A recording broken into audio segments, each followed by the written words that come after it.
villains. First, they accuse us of letting criminals run wild in the streets. Then they accuse us of harassing the locals because we've got it in for Puerto Ricans in the low-rent district. Please, you can't win with these people. You said it had to be a contest. Everything's a contest. I disagree, Christine. Including getting in the last word with you. This is true.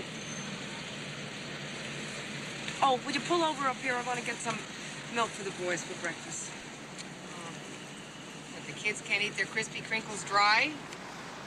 Real men eat their crispy crinkles dry. You're not half as tough as you think you are.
You're going. You want to hold it right there? I'm a police officer. I said knock it off. Okay, you just put that thing down, mister. Nobody needs to get hurt here. I'm warning you. Put it down. Put it down. I said put it down. Don't make me shoot.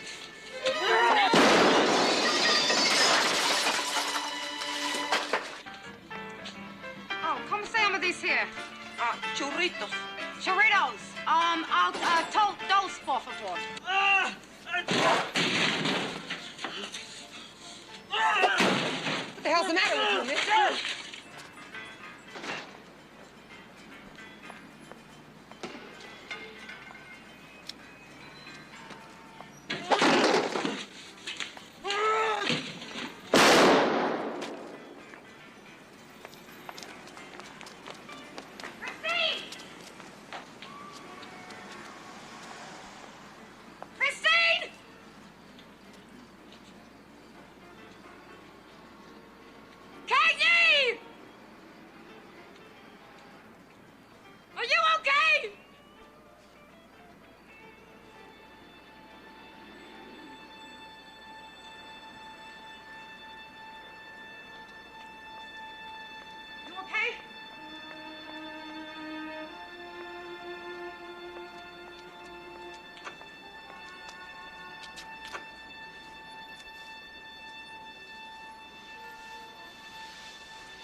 He just kept coming at me with that thing. I shot him in the shoulder. But he didn't stop.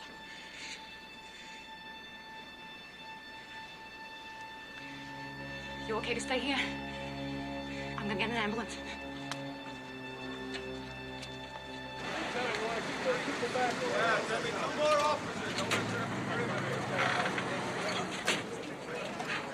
Stand back, folks. Stand back.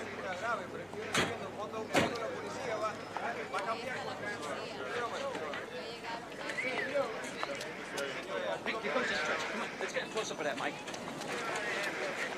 Okay, real tight, real tight. Whoa, did some damage, didn't they? Okay, let's get some crowd reaction. Over here. Get the mic ready.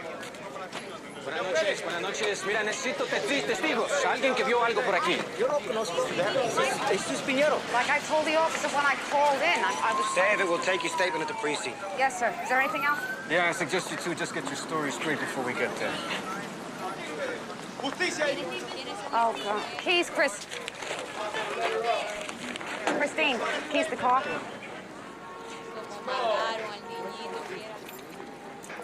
Good shot. Just wish I'd had a 45.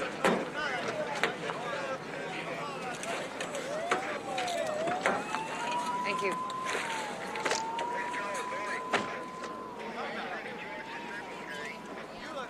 How many times did you order him to halt? At least 3 or 4. Which is it, 3 times or 4 times? 3. Then what? And there was no response. Not to any words, not to any warnings. Not even to the first gunshot. Personally, I think the kid was high on something. Maybe PCP. I don't want what you think right now. Well, I'm interested in the facts of what actually happened. Got it? Now, you fired 2 shots? First time I went for the shoulder. Why? Because I didn't want to kill him. If I'd had a 45, the shoulder hit would have taken him down. And he would be in better shape. An officer, you're an experienced detective. She'd know you never fire your weapon to wound. You always fire to kill. I don't agree with you. Okay, then what? It's just like I told you before. Tell me again. But you only heard the 1 shot. Yes, when I came out of the store. When I was inside, I couldn't hear myself think. You know, the music was blasting so loud. What kind of music? Spanish music. Was loud. Very loud music. Why were you sure he was breaking in? Well, I figured the bat was bigger than any key I'd ever seen. A smart aleck attitude is going to help your case, Detective Cagney. My case? I believe the penal law calls it attempted murder. Well, I call it self-defense. Of course you do, because you're involved up to your eyeballs on this one. But just between us investigators, passionate protests of innocence aren't conclusive in a court of law. What I need is hard evidence to classify this incident a good shooting. Now, you gonna make my job easier, or stay on your high horse all night long? Okay. Let's take it from the top. That's my line. I told you when I got there, he was unconscious. He couldn't hold on to anything. I don't know what more you want me to say. Well, right now, I'd settle for anything that could help your partner. Would you have shot the second time if he hadn't raised the bat?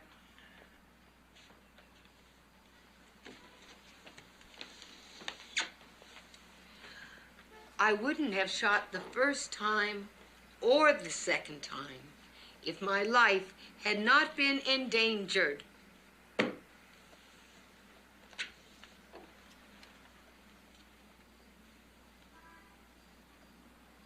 Well, what would you have done? Off the record? Without backup? Without witnesses? Would a juvenile can be alleged to be unarmed? You saw those broken I windows. saw You broken windows them. up and down the alley, and up and down East 118th Street, and all over the godforsaken neighborhood. Who can prove who's responsible or when?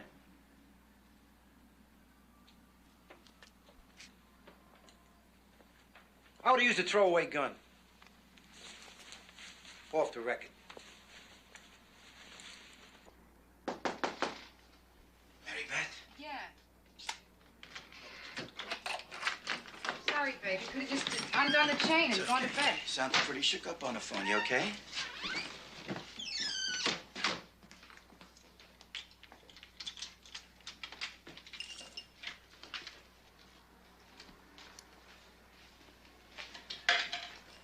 Did you eat?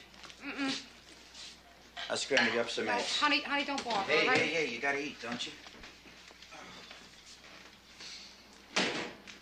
How's Chris? Oh, she's all right, I guess. I mean, you know Christine. If she wasn't all right, we'd never know it. It shouldn't have happened, Harv. I mean, we stopped by a market to get... It makes me very angry. If I told her once, I told her 250 times, don't go off by yourself. And off Take she it goes. easy. It's all over. It's Running, over. running around. Come on. Oh. I'll sprinkle some Parmesan cheese in the way you like it, huh? Okay?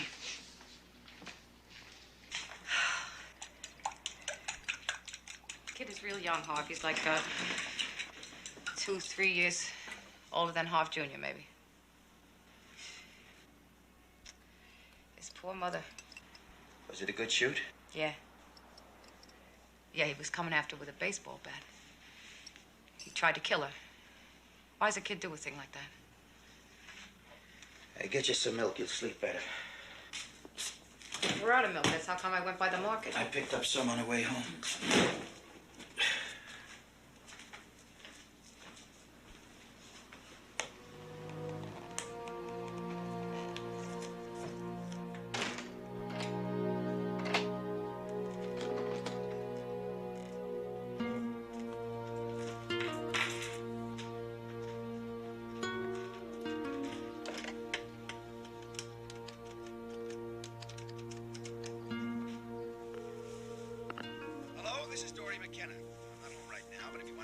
You can wait for the tone, and I will get right back to you. Hi. Give me a call when you get home. Just give me a call.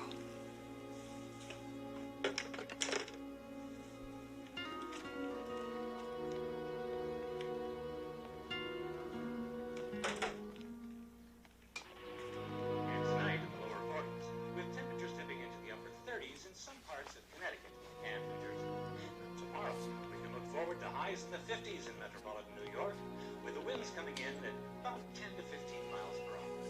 Well, that's it for the weather. Now, back to you, Pam. Thank you, Sid. And now for a special report live from East 118th Street in Manhattan, we go to our nightbeat reporter, Arturo Perez, on the scene. Pam, I'm here in Spanish Harlem, the scene of a shooting, approximately 7 p.m. this evening. The police cars and ambulance are gone. But the residents of this community are angry and confused at another in a series of police shootings in their neighborhood. Tonight, an unarmed 15-year-old Puerto Rican boy, Jesus Pinheiro, was shot and critically wounded by a police detective.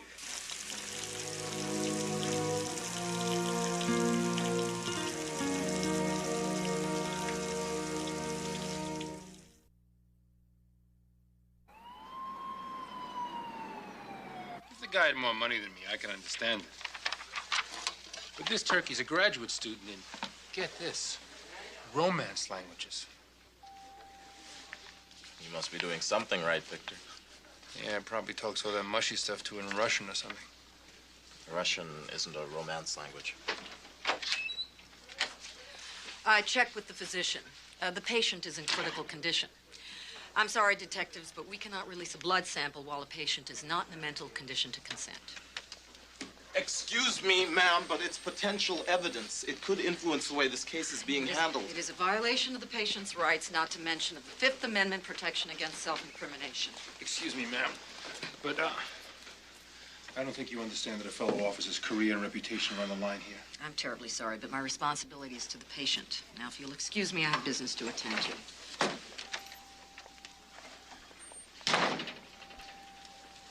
They just love to bust your chops. She's just doing her job. Marcus, I have to ask you something. You're married, right? And you're approaching your early middle years, right? Early middle years? Well, you're not 21 anymore. Remind me. Do you, well, do you sense a drop-off in performance as you're getting older?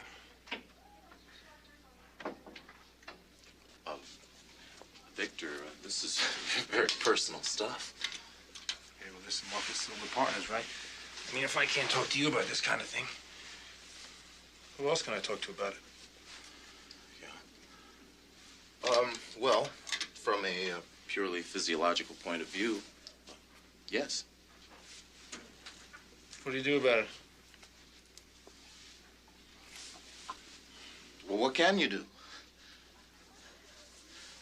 Anyway, there are other things important to a woman besides, stamina. Right. Like what? Like, intimacy, tenderness, technique. Technique? Technique. Marcus, I have read The Sensuous Woman. I have also been aware of all the erogenous zones from A to Z. Believe me, there's nothing wrong with my technique. What do you know about vitamin E? It's good for your complexion. Lieutenant, I resent this. Standard operating procedure, Cagney. Officers involved in shooting incidents are assigned clerical duty pending the outcome of the Firearms Review Team's investigation, that's all. Is Greco behind it? The Firearms Review Team is behind you, whether or not you got the good sense to realize it. Christine, I'm sure it'll be all cleared up in a day or two, and... Right, sir? There are no outside caseloads for the duration of an internal investigation. Now, Lacey here is going to be getting all the blisters, while you are going to be leading the life of Riley, huh? I say to you, enjoy it while you can. Right, Lacey? Yes, sir. Doesn't sound too bad to me. So how long do I get to be so lucky? Well, until we get all the evidence before the grand jury and they rule that there was no improper behavior involved. 4 days, 5 days, a week at the most, not long. Oh, well, if it isn't the talk of the town herself. Seen this? Yeah, I saw it. It's the afternoon edition. It's even juicier. Must have been a slow day for the news. I direct your attention to the second paragraph. Allegedly armed with a baseball bat, a 15-year-old resident of the largely Puerto Rican community was shot at point-blank range by off-duty detective Christine Cagney, who claimed that the youngster was threatening her with bodily harm. Well, I don't care for their choice of words, but those are the facts. But when is public opinion ever based on the facts? We look bad. What do you think the Community Watch campaign was all about? We needed to improve our image in Spanish Harlem, not destroy it. Look, the fact that he's a Puerto Rican juvenile does not make him automatically innocent. How do we know he didn't have a record a yard long and a mile wide? It makes no difference if he's a convicted axe murderer. Tell him, Bert. Juvenile records are sealed. We have to subpoena them. We have to subpoena records from our own department? He's a juvenile. Yeah, a juvenile with the strength of 4 men twice his size and a hardwood bat to back him up. I already told the review officers I thought he was on dust. That's pure conjecture on your part. So have we gotten the lab test back on the PCP? Petrie and his Becky were at the hospital this morning, and we can't order a DD-45 while the boy is still in a coma. We have to wait for the patient's consent. Well, there must be some way we can get around that. Unless the boy dies. And that's all we need. Here come the vultures. I don't want you saying anything to the press, anything at all. You got that, Cagney? We'll have an official statement this afternoon at One Police Plaza, Mr. Perez. I'd like to speak to the officer involved. She has no statement to make at this time. She doesn't. I think she'd like to tell us what the NYPD can do to regain the trust of the residents of Spanish Harlem after her brutal and unwarranted shooting of Jesus Piñero. Brutal and unwarranted? Public statement. All right. Involved in department investigations are prohibited. We are aggressively investigating the situation to determine that the officer of record acted within department guidelines. I assure you, no individual who may contaminate the integrity of the best of our men and women in blue will be tolerated. Okay, that's it. Detective Cagney, maybe you can answer another... No, you want to play 20 questions, mister. You do it someplace else. My officer's got work to do. So do I, officer. Lieutenant Samuels. I take it you're Detective Cagney's commanding officer. Good guess. Then you're the man responsible for releasing Cagney's service record. Excuse me? The Freedom of Information Act. Any private citizen is entitled to request the record of a public servant for examination. That's right. Any private citizen has the right to go through the proper channels, including you, mister. Don't worry, Lieutenant. The paperwork's on its way. Let's go. Hey, you want to start something? Hey. I don't believe it. I do not believe it. You here? Yeah. That kid tried to kill me. You got any aspirin? And I can't get his arrest sheet without some subpoena. And any jerk can come in off the streets and get my records. That's the law, Chris. Yeah, well, it's damn unfair. That's so. So where are you dashing off to? See Dory. You finally got in touch with him, huh? No, not really. My answering machine talked to his answering machine, and they said we'd get together tonight. I'll see you tomorrow. Chris, if you want to talk and Dory poops out Very on you, bad. there's telephones. don't want any of your Mother Teresa routine. I'm just fine, okay? Sure.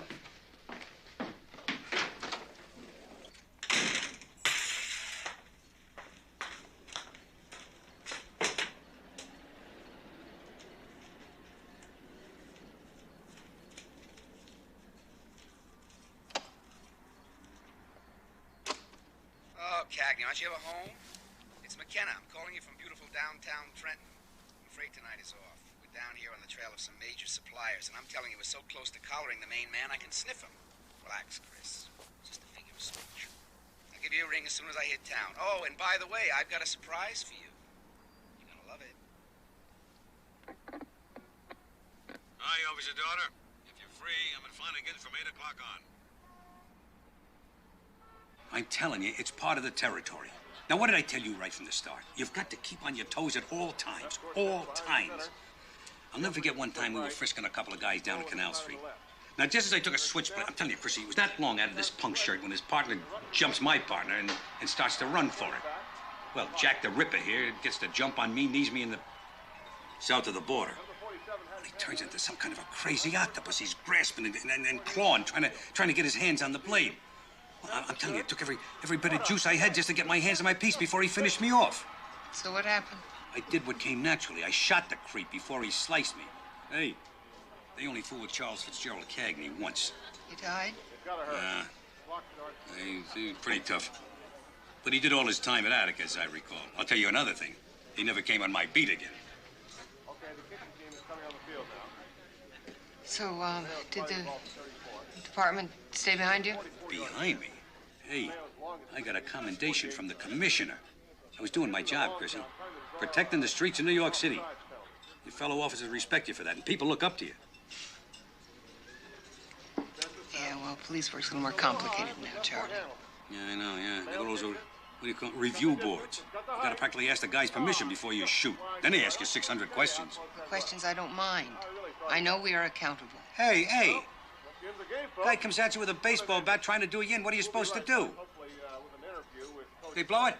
Yeah, wide to the right. Oh, those bums are pathetic. See what the Knicks are doing. You believe those Jets? 4th and 2 to go in the 23. They go for 3 and they miss it. God, Jets. You want another drink? Special feature updating last night's shooting in Spanish Harlem. Arturo? I don't want to see that. I do not want to see it. Hey, hold it. You got nothing to be ashamed of. You're among friends here. The mother of the young victim still in serious condition from gunshot wounds he suffered last night in a darkened alleyway off 118th Street in Spanish Harlem.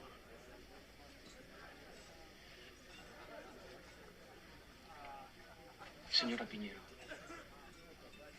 can you share your feelings at this moment with us?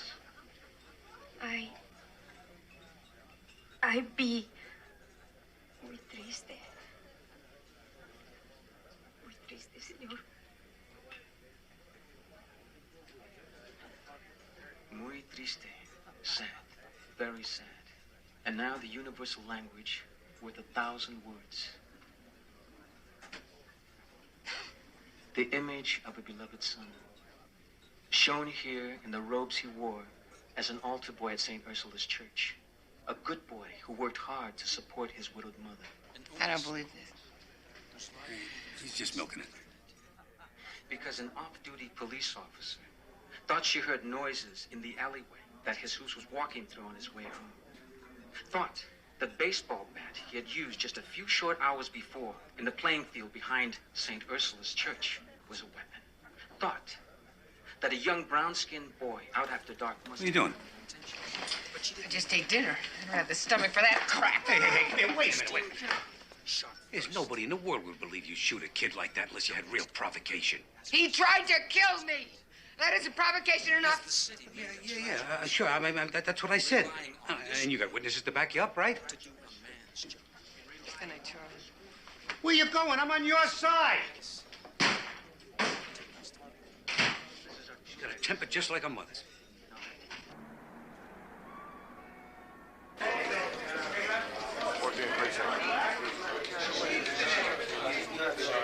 Oh, hi.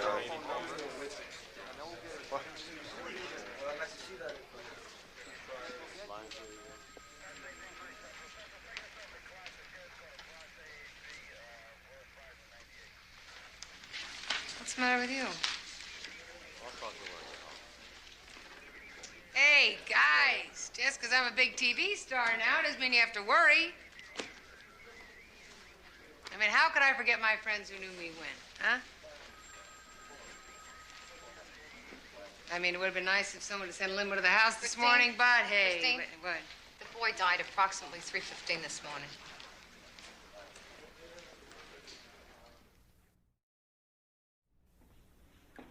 Gee, you must have strong roots.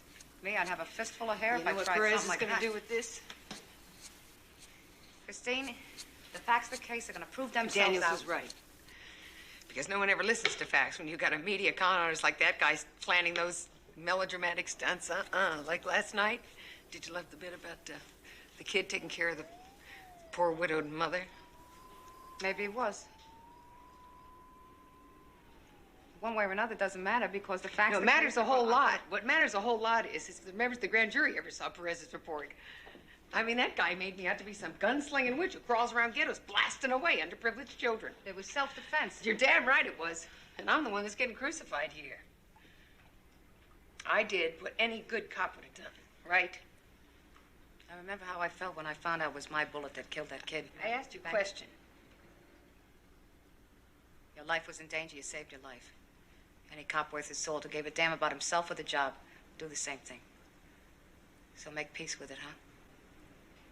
Yeah. At least now we can run the drug test.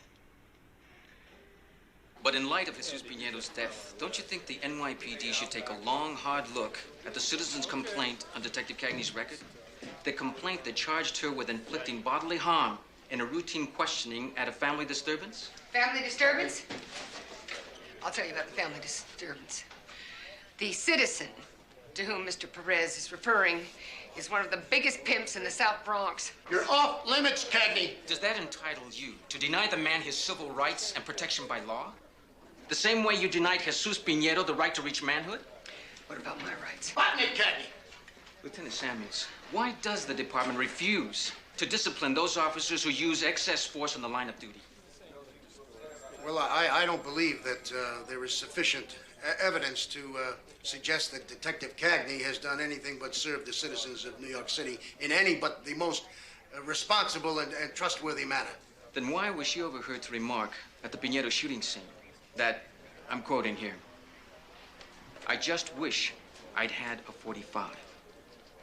Now, we presume that to mean that a .45 could blow a bigger hole or do more damage. No, I'm not going to comment on hearsay. Well, then you comment on the No, fact I will not. Now, this interview is finished right now. I want you out of my office, all of you. Did you get the door slamming in my face?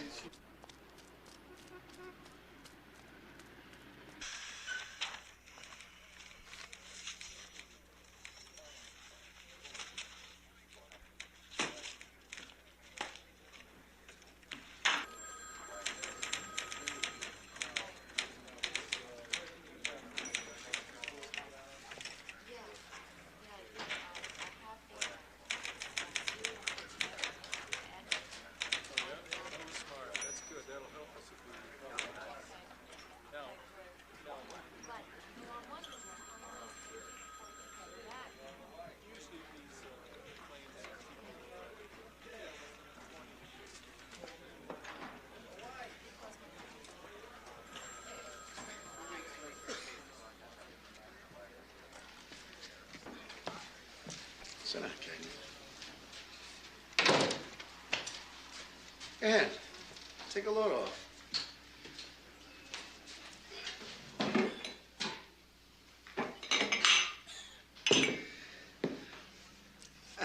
What's the matter? You never take a coffee break?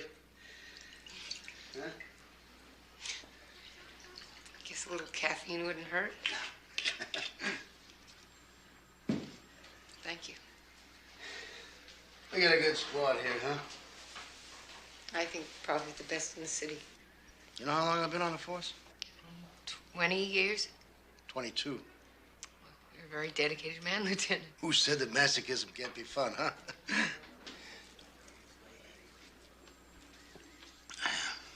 22 years.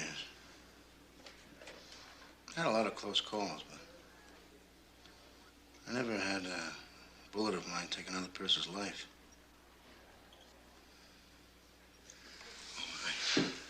That's not what I meant to say. What I meant is,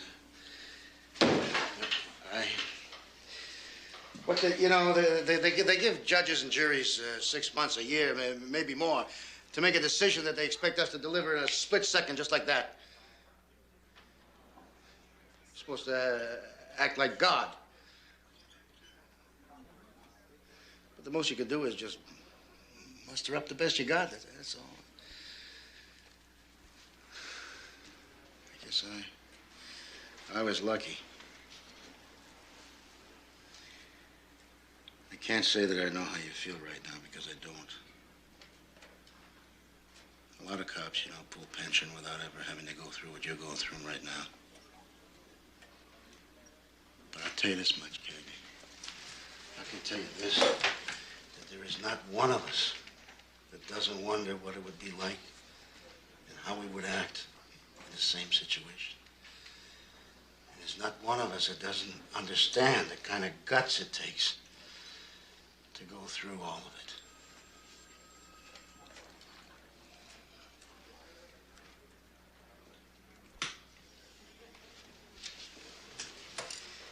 Well, I imagine that you probably got your plans for tonight, huh?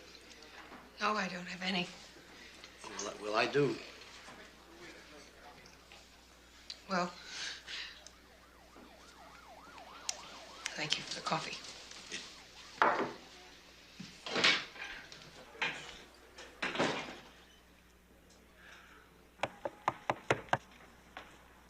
Who is it?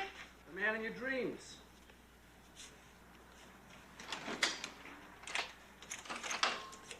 Hello. You miss me? Well, I missed you. So what do you think of my surprise? What surprise? Oh. Take a good look. You shaved off your mustache. Right.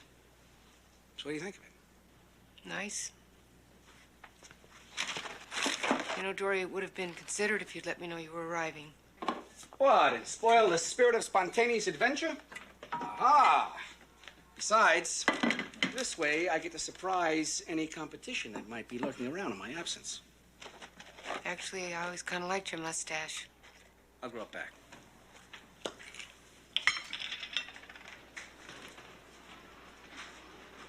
Caviar and champagne. So what's the occasion? The champagne is for you, and the caviar is for me. The occasion is you and me. And the collaring of the biggest middleman south of Boston and north of D.C. And the real sweet part of it is the guy had just hustled in a shipment of horse worth $500,000 on the street. All just waiting for us. Neat and clean and easy as pie. Congratulations. Well, he tastes this caviar. McKenna, you are on a roll. Ah! Bravo! I tell you, Chris, this is one of the biggest busts to come down in the tri-state area since they hauled that trawler off the Jersey coast in '82.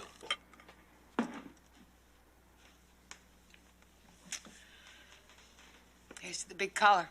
They don't get much bigger.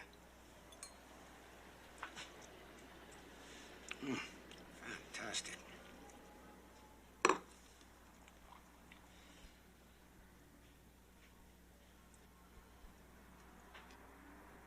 was a good shoot, Chris. The guy came at you with an intent to kill, and there isn't a cop on the force that wouldn't have blown him away. I just know he was high on something, Dory. I just know he was. You know how those guys get, that are on PCP, they're almost superhuman. They're flying so high that you just can't even touch them. They don't hear and they don't feel. And that first bullet, it's like it never even touched him. What's the matter? Weren't the lab tests conclusive? I haven't gotten it back yet. When someone's falling down on the job, it's time to kick a little butt and see how fast you get results. No, wait, Dory, wait a minute. Did he have a record? You're still waiting for the subpoena. Dory, listen to me. Well, not after I get through. No, I don't want you involved in this. No. Stop worrying. I'm gonna get this thing fixed up. No, I didn't ask you to fix anything. I don't want you to fix anything. Chris, what's wrong? I don't want you riding in here on your white horse trying to save the day. I can solve my own problems. Now, what's getting loaded gonna do for you? Seems to me I used to say the same thing to you not so long ago. And it seems to me I finally stopped kidding myself and asked for help. Don't you patronize me. Here, give me that. Please. No. I'm sorry. Look what you did. Look what you did! Chris. No, just get away from me!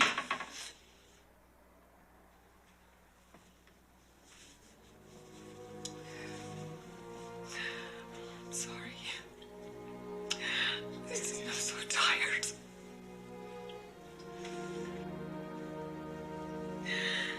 I'm just so tired. Lacey, your partner's a little late this morning, isn't she? Oh, really, sir? I hadn't noticed. But I do know that she stayed late last night to finish up these DD5s we were waiting on, sir. Good. Yeah, okay. Well, you tell her I want to see her as soon as she comes in. Yes, sir, Lieutenant? Yeah. I was wondering what... Well, is there anything that I can do to help out, sir? Thank you, Lacey. I think I'd like to handle this one on my own, if it's okay with you. Oh, it's okay with me, sir. How's Chris? Late. Let me know when she gets in. I'll put you on the list. Vitamin E, Victor? Yeah. I have a little problem with my complexion. Looks okay to me. Well, it's always good to take this stuff before you have a problem. You know, like preventative medicine. You want one?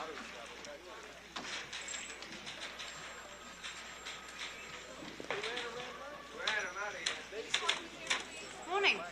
Good morning. You look a little tired out, Christine. Dory's back in town. Oh. Well, then you had a good night then, huh? Oh, had its moments. I wouldn't get too comfortable. I feel 3 phone calls for you. Petrie wants to talk to you, and the lieutenant wants to see you in his office. I don't know.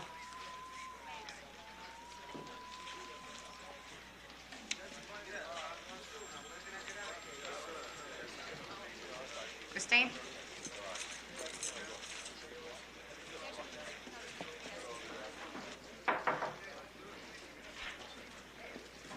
Want to see me, Lieutenant? Yeah. Nice of you to join us this morning, Kay. Sorry. It's a strange night. Well, it's going to be a good day.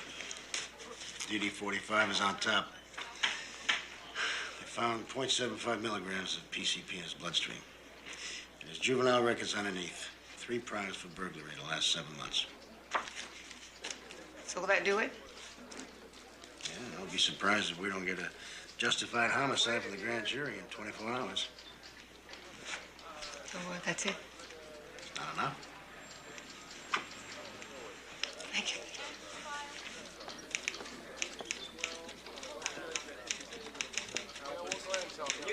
So I says, I think I deserve a second chance. And she says, you can't stoke a dead fire. So I said, hey, it's obvious there's still sparks between us. You see what I was trying to do? I was trying to pick up on how her mind was working. You're mirroring her metaphor. Yeah. Yeah, you could say that. Anyway, so she says, speak for yourself. So I say, hey. I know what a woman like you wants. And she says, prove it. So, the jury comes in Saturday night, her place. Good luck, Victor. No problem. Looks good, Samuels thinks. So,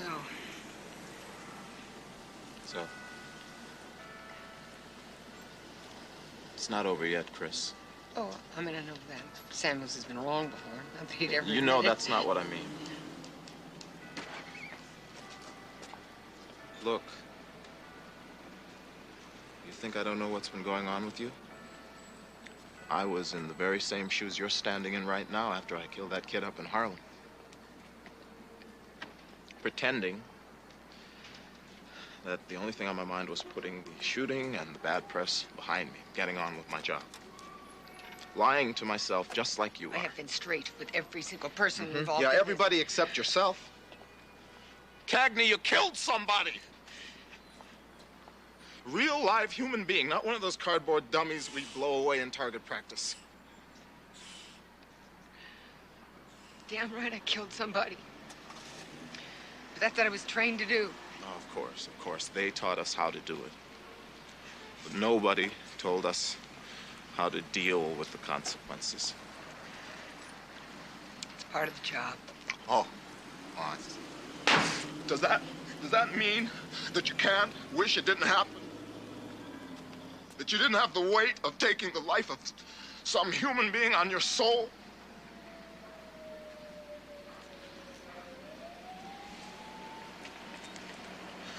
You've got some unfinished business, Chris.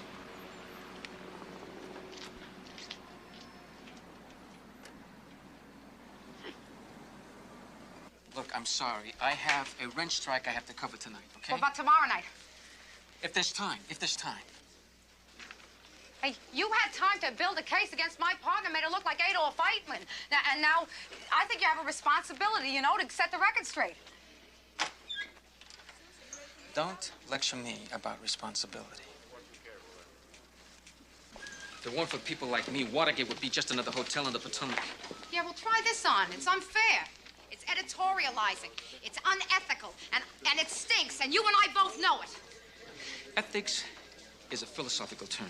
I don't deal in philosophy. I deal in the real world. No realer than mine. What about poverty? Huh? What about the slums? What about unemployment? What about an entire Hispanic community drowning in crime, insufficiently protected by the police, and neglected by City Hall? Huh? What about them? How is cutting down one police officer gonna fix any of those things? Maybe someone in City Hall is listening. Maybe we'll get police protection instead of police brutality. Oh, geez, brutality? Hey, Sus Pinero tried to kill my partner, and she did kill him. And that's a tragedy all the way around, and you only told her one side of it. Yeah, I only told her one side of it, but he didn't deserve to die. Jesus Pinero was a kid who made some mistakes. Your partner shot too fast. That's all there is to it. No, sir, that's not all there is to it. Christine Cagney had to make a decision her life depended on. And what kind of decisions do you have to make? What color tie you're gonna wear when you're on TV? Pam, have we gotten those reports on that wrench strike in Brooklyn? Anything on the UPI?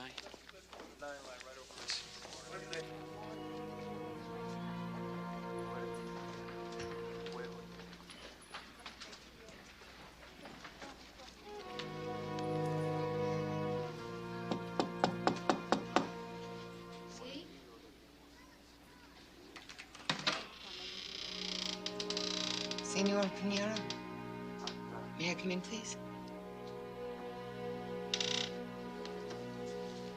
Thank you.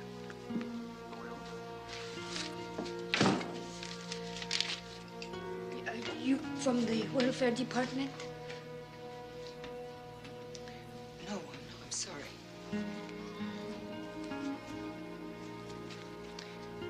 I'm Detective Cagney. Usted es la policía. La policía que mató a mi hijo. If you would let No! me No!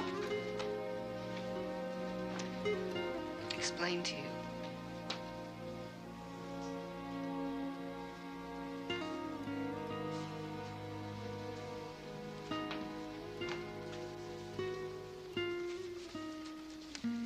I never saw him like this.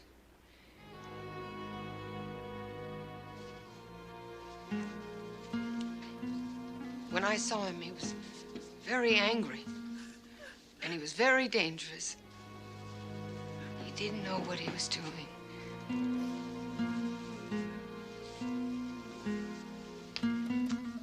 Senora, I never wanted to kill your son. I just wanted to stop him.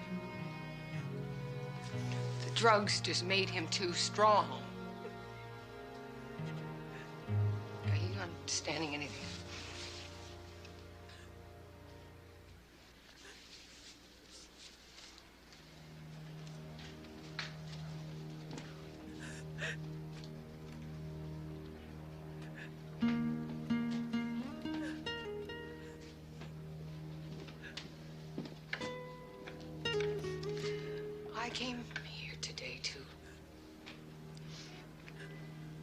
let you know that I was sorry that your son died. And I'm sorry that I was the one who shot him.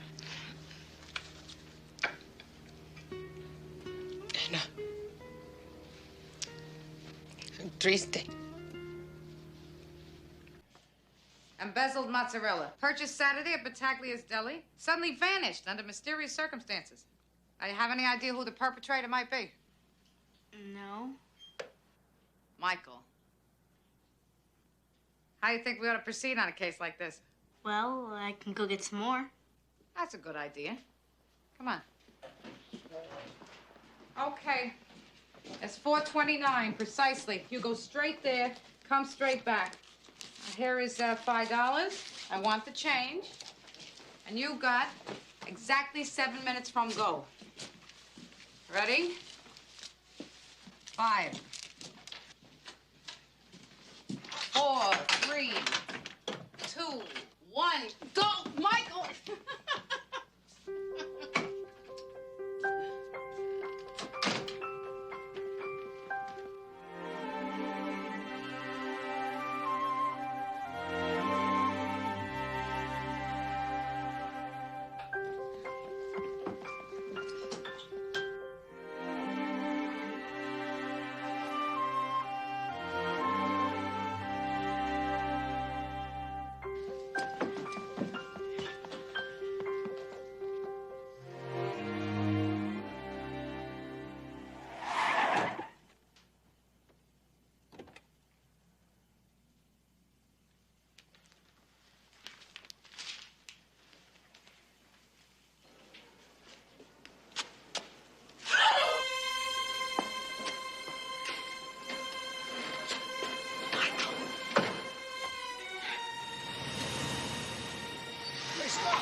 Let me through, please. Let me through. I'm a police officer. Let me in here, please. Let me see. I don't know. Mom! I saw the guy. He was dead. No, don't move that boy. Michael! Michael, get over here. Listen, I want you to get upstairs as fast as you can. Call 911 for the ambulance and speak slowly. When you give the address, make sure they get it right. Okay, go. Anton, it's all right. Everything is going to be all right. Everybody want to step back about 10 steps. Mr. Shevsky, a lot of times these things look worse than they are, all right? So just talk to him. Make sure he doesn't move, all right? Make sure he doesn't move. Ambulance is coming. Okay. Listen up, everybody. Listen, I'm going to need to take your statements. Anybody who witnessed this, all right? Let's back up here, shall we? Anybody going to step up? Right. What's your name? Doris. Mary Beth, what were you doing questioning witnesses? The doctor said you deliver early. You're supposed to stay in your apartment with your feet up. Harvey must have had a fit. Harvey and the doctor did not see what I saw, Christine. Well, how's the kid? I don't know yet. Harvey took Mrs. Jaszewski to the hospital. They said they'd call when they know something. Then we probably shouldn't tie up the phone. It would be wrong. Listen, I'm so glad you were home. It was good to talk to somebody. Yeah, well, take it easy, okay? Yeah. And good luck with taking over night shift, Sergeant. Hey, piece of cake, Mary Beth. Running graveyard for 2 weeks? Be like a vacation. Oh, I gotta go. There's somebody knocking at my door. Uh-huh, mine too. You're so rude. That's very rude. I was trying to talk on the phone. It's a little hard to ascertain the degree of inebriation from a 6th-floor window. Now, wouldn't you agree, Mrs. Lacey? Detective Lacey, 14th Squad. I'm on leave, but I have an ID. And no, I could not testify in a court of law that the perpetrator was drunk, but he certainly appeared to be. He's a male Caucasian, reddish hair, 45 to 50 years old, between 5'10" and 6 feet tall, approximately 160, 175 pounds. He's got a beige three-quarter trench coat over a gray suit. You got that? The vehicle said Todson Properties on the side. I have statements from several witnesses. With a little hard work, we could get this guy behind bars in a couple of hours, am I right? We already have him, Detective. The driver dropped a dime on himself. He called us from a payphone. Mary Beth? Excuse me. Mrs. Dashevsky, how is Anton? The doctors, they could not tell me. They say my Anton is still with... In a coma. They don't know when he'll come out of it. He'll be okay, Mrs. Dashevsky. Mrs. Dachevsky's going to get a couple of things, then I'm going to take you back to Queens General. Yeah, okay. Excuse me. There's a hearing at 10 in the morning, Mrs. Dashevsky. You should be there if you can. They got the man who hit your son. The hearing is for him. I'm sorry, I don't understand. What is a hearing? Don't worry. I'll go with you. I'll explain everything.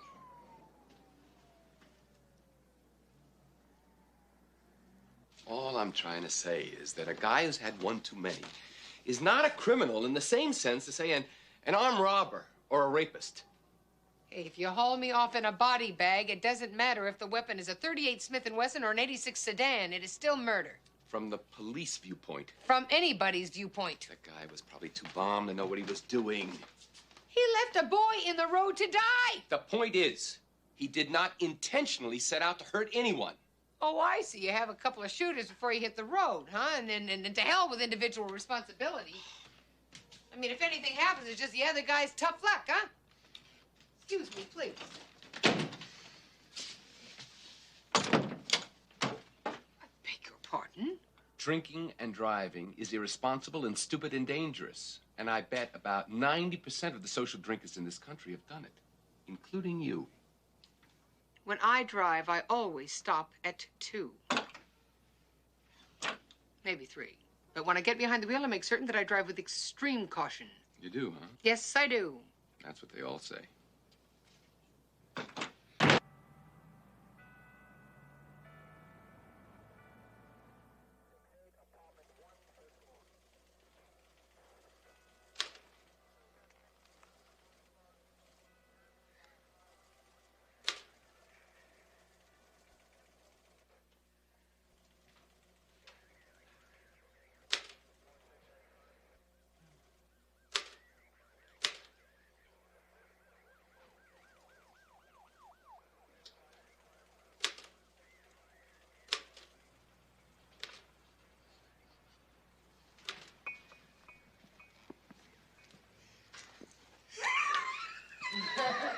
Ah, Detective Monk Jack. I told you, they call me the monk. The monk, that's right, and Detective Muzaski. The mongoose. The monk and the mongoose, of course. How are we tonight? Okie dokie. Yes, I was going to tell you your checks are right here. Actually, I'm glad that you gentlemen came in, because I wanted to say I know how difficult it is when there's somebody new, well, in charge. Difficult for you already, Sergeant. No, I meant, well, for you, Monk. You've been in charge of this shift for, what, a year now? 18 months. Right. Well, being second whip, I will be doing the graveyard shift for 2 weeks, familiarizing myself with the routine. And detectives Becky and Petrie, also from days, will be doing their rotation, and I see no reason why we can't, well, all coexist in peace and harmony. None that I can think of. Excellent. Have a nut. Well, thank you.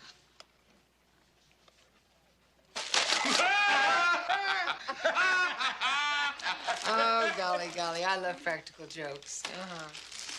So let's try and make this experience as pleasant as possible, shall we? You continue with your routine, and I will certainly do nothing to interfere. We have no routine to interfere with. Well, whatever it is you do, just continue to do it. Okie dokie? Okie dokie.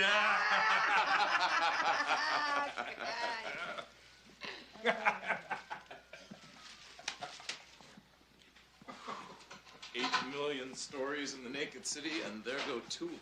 I feel like I've already earned my next week's paycheck. Patience, gentlemen, it's something we could all use more of. Marcus, you shaved your mustache. Yeah, I got tired of what it looked like. Hope that never happens to me. I like it. It's good. I never figured you for this kind of hobby, Cagney.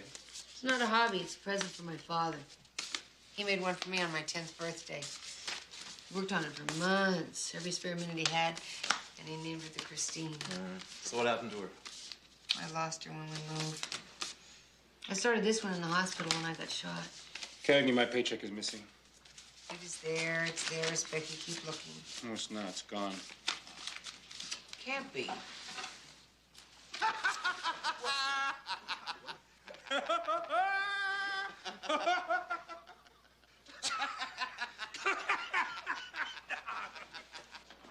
I am in charge, Mary Beth. I am responsible for 3 paychecks and an arrest report, all of which are now missing. Would you relax? They'll turn up. Why don't you go home and get some sleep? I'm wired. Had too much coffee. Is that why I have the pleasure of your company? No, I thought that a drive to Queens might relax me. You mean put you to sleep?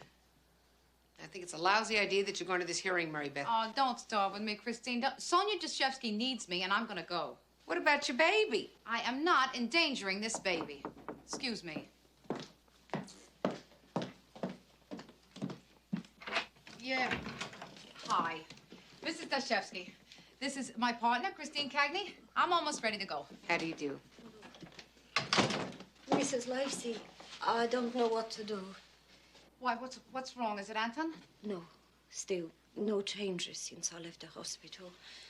But the office of the district attorney, they say to me that this hearing, it has been cancelled.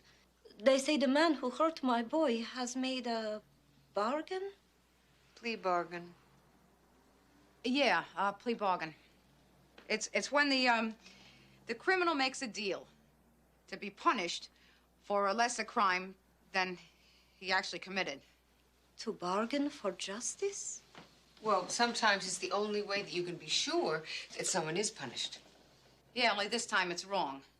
So I'm going to do something about it. You can stop it. Well, I can do the best I can. Mrs. Dashevsky, could you excuse me just one moment? I'd like to speak with Mary Beth. What do you think you're doing? What's it look like I'm doing? I'm going down to Queens DA and give somebody help. Remember the doctor? Remember Harvey?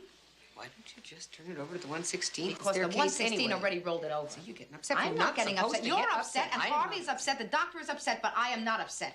The DA has no right knocking down the charges against some crud like this. And you're not supposed to be going out. I'm not going to let it happen, Christine.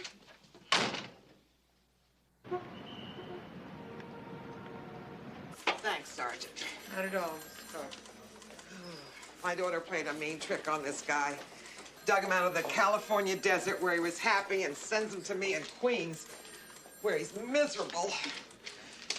She's going to USC Law School. Wants to be a defense attorney. I don't know, you try to raise him right and somehow it turns out all wrong. Uh-huh. Look, Mrs. Carver, Carl Todson has had 7 priors over 10 years. Eyewitnesses saw him drunk at the scene, and now you want to knock a driving while intoxicated down to a misdemeanor? Why? The case is wobbly. Your witnesses lack credibility. In the first place, they were too far away. Secondly, they're not experts. His lawyer would slice them and dice them. One of my eyewitnesses, an off-duty cop who happens to be my partner, saw him leave the scene. His attorney said he went to search for a police car. Oh, bull. Wait. Gets better. In shock, he was unable to find the elusive police car, so he stopped at a payphone and promptly called the Queens PD. Exactly. 3 miles from the accident in a bar. He failed the breathalyzer cold. According to his attorney, Todson knocked back several martinis after calling the police to steady his nerves. He claims he failed the breathalyzer for alcohol consumed after the accident. Mrs. Carver, if he can't sell this story to you and me, how's he going to sell it to a jury? Ha! There isn't one of them who hasn't left a Christmas party on rubbery legs. Look, in 6 months I retire. Before that, over 1,000 DWIs will roll through this office. I'd like to prosecute as many winners as I can. The rest are a waste of time and energy. That's my story, Sergeant. Now, what's yours? Why are you so interested in this case? So, then what happened? So then, I brought up an independent, reckless act. Perfect. Smart, Christine. You were really on your toes. Yeah, I thought so. Anyway, she went for it. You find the witness who can testify that Tatsu was too drunk to drive before the accident, Carver will slam dunk him. She also will delay disposition of the case for 3 days. 3 days? So the 1/16th better get on the stick. It's not a lot of time to find that witness. Night, Mary Beth.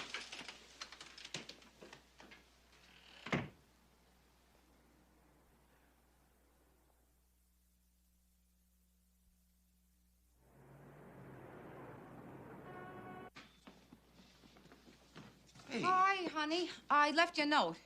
The leftover cannelloni's warming up in the oven. Harvey Jr.'s on the telephone, and Michael's got his note stuck in a comic book. Would you remind them that they said they do the dishes? Slow down, Mary Beth. What's going on? I'm gonna go see a boss. No, Mary Beth, you are not. Harvey, Christine got us 3 days from the DA's office. Now, it's not a lot of time to build the case, but the 116 said that the drunken driver called from a Callahan's Somebody bar. else can build the case, Mary Beth. You're building a baby. Yeah. Oh, yeah. We're so lucky. We're so lucky, honey. We got the baby, and we got the boys. We got each other. Mrs. Dashevsky's only got her son. And she doesn't know tonight whether or not her son is going to live or die. And the 116 says they're too short-handed to get somebody else, so... Call this bartender, Mary Beth. Ask him these questions over the phone. Oh, that's not the same thing, Harvey. I got to look in their faces. You want to have this baby early? The doctor said it could happen. Well, what do you want me to do, sit home? Hey, look, Mary Beth, it is my baby, too, and you are going to wear yourself out. You want to know what wears me out? The thought of some man staggering back to his car with a boy laying in the street. Could have been Michael. Yeah, I know. There's a whole lot of things could happen to a kid in this city, Harvey. Most of which I can't do anything about. But I could get a drunken driver off the street. At least I could try. It's hard, isn't it, being home all day? Oh, honey, it's your slow season. That's slow season. Your slow season's gonna be over in a couple weeks. I bet you have about 1 million jobs. I mean, I could feel it getting warmer every day. Look, I got an address here for a Callahan's bar. You want to help me find it?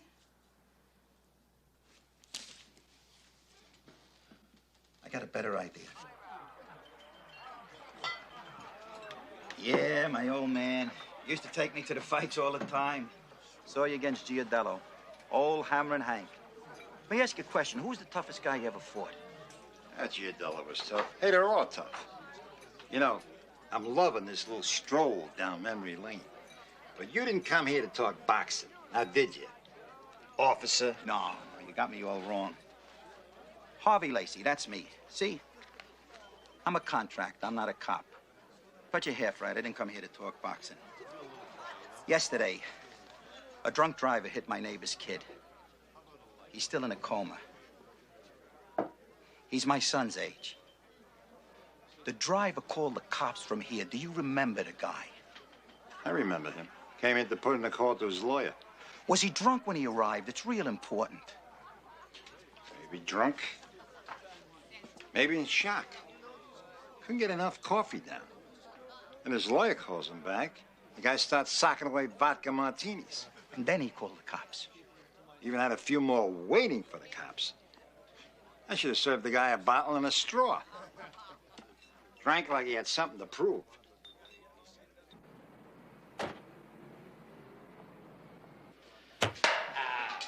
This one's gonna widen the inspector's pot. Sorry. Got a message for you, Cagney. I don't want to hear it. I want slumber. I just want to go home. You want this message or what? My brain and I are off duty. Lacey called. Said she needs you. Sounded like an emergency. What do you mean it sounded like? Was it or wasn't it? Sounded important. I didn't rate it. Oh, damn it. You keep trying Lacey and tell her I'm on my way? Cagney, what the hell is this? It's an arrow, Lieutenant. Is it time? What? Coleman said it was an emergency. I thought it was the baby. I didn't say emergency. I said very important. Oh, I thought it was the baby. All right, I'm here. So what's so important? Well, Mrs. Dashevsky called this morning, and she said Anton came out of the coma. Oh, that's terrific, huh? Yeah, But they think he might have brain damage.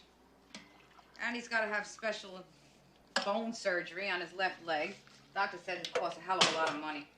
Well, at least there's no fault insurance in case Todson tries to weasel out of it. No, Christine. She doesn't have no fault insurance. No fault insurance only goes up to $50,000. Now, with the operations that Aunt Dot's got to have and therapy, they said it could cost up to $100,000. So, she can sue for pain and suffering. God knows she's got a case. Well, it's not foolproof, Christine. Not until we get Todson. Now, if he's in jail, they can make him pay still in a civil suit. I checked.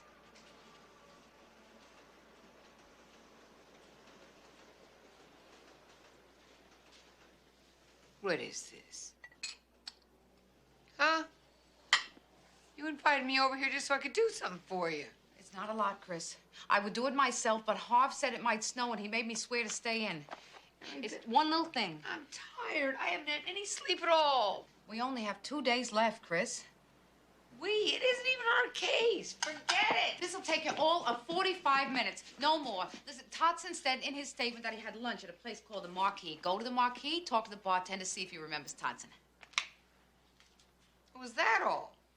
Well, you're sure while I'm there you don't want me to interview all the regular clients? Gee, that'd be great. You're obsessed, Mary Beth. I am not obsessed. You are obsessed. I'm not the one that gets obsessed. You're the one that gets obsessed. Hey, if it's an imposition, forget I asked. Don't do that. Huh? If I don't go to the Marquee, you'll go, right? I didn't say that. Of course not. That would be way too obvious.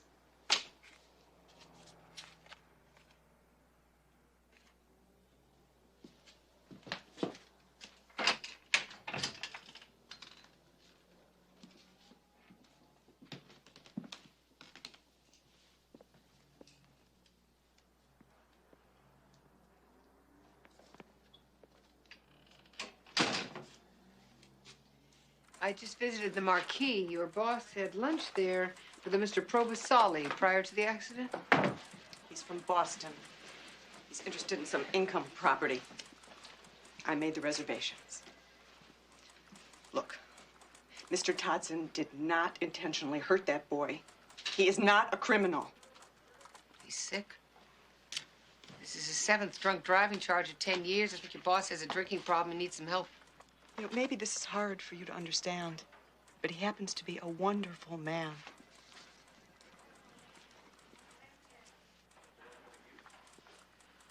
After Mr. Provasoli left, Mr. Todson went into the bar, and he had a drink with an attractive redhead.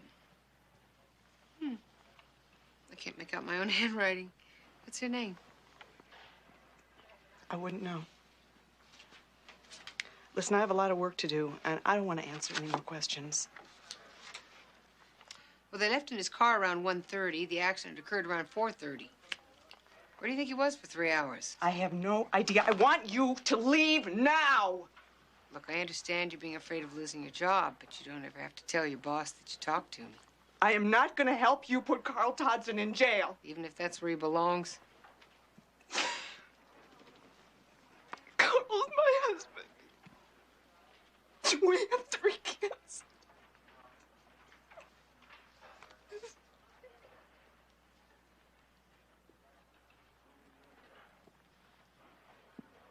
Is this Chris Cagney I'm talking to? Chris Cagney, who pushed me into worse long shots who knows how many times when it was something she wanted. Well, thank you, Mary Beth. You know, it's so nice to do somebody a favor and then have them take pot shots at your character. You're right, I'm sorry. No, you're not. You're mad. Because I think it's hopeless. I'm mad because you want to give up and forget about it like everybody else. Nobody can make the problem go away, so nobody should try. That is not what I said. DA wants to sweep it under the carpet. The 116 is only looking for a quick conviction. So what if Carl Todson sometimes has a few too many and then gets in his car?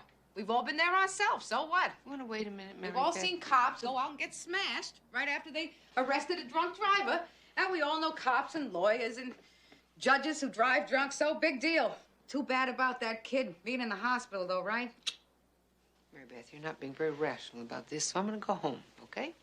Sure, you don't want to look at it either. 3 drinks, Christine. That's nothing for you, but that's all it takes to be legally drunk. What is that supposed to mean? I got kids. I got a different point of view on drinking. Oh, I see. You don't drink, and I do. So that makes me one of those cops you were talking about? I didn't mean you personally. The hell you didn't. You're overreacting. And you talk before you think. Let me tell you something. Drinking does not a drunkard make.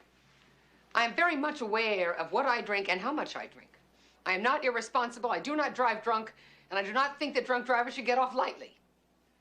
So the problem of my drinking is yours, Mary Beth, not mine.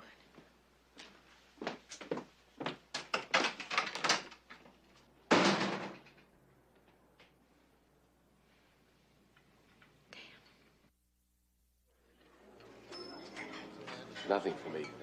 Chris? Sure, I'll have another Bloody Mary's, please. First time I ever saw you drink anything but scotch. The hours I'm keeping, this is breakfast. Here's to the ladies who can hold their booze, whatever it is. He's not Liberace, but at least he's having a great time. Well, hey, if you can't have a good time, what's the point? These hours are catching up with you. Hell no. I love burning the candle at both ends, working for my partner all day long in the city of New York all night. It makes me feel needed, you know? Just let it go for a while. Must be my lucky day. Women who hold their liquor are still in demand. That was a compliment, Chris. You trying to pick a fight? Guess so. Sorry. Hey, if it helps, I'll go a few rounds.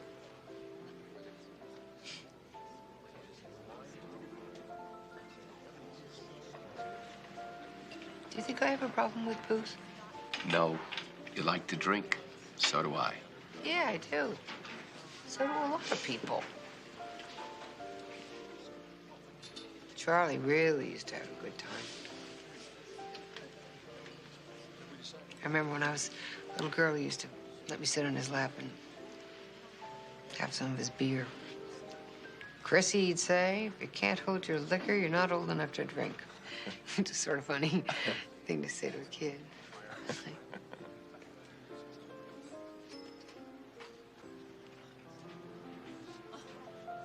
I'm sure Charlie would tie one on every once in a while, but I never really thought about it at the time. I never noticed the progression. And then one night, a few months after he retired, I get this call from Flannery's, and they tell me to come down and get him.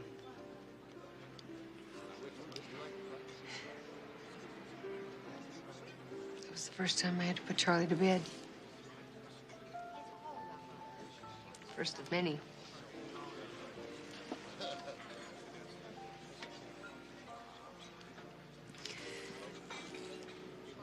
I know the doctor's right. Charlie knows it, too. He's an alcoholic. It's a disease, you know. The doctor said if he didn't lay off the booze, one of two things could happen. You either go insane or you die. They say it can run in the family.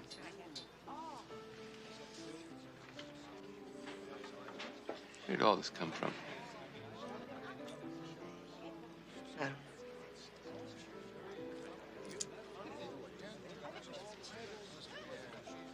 Think a candelabra would help?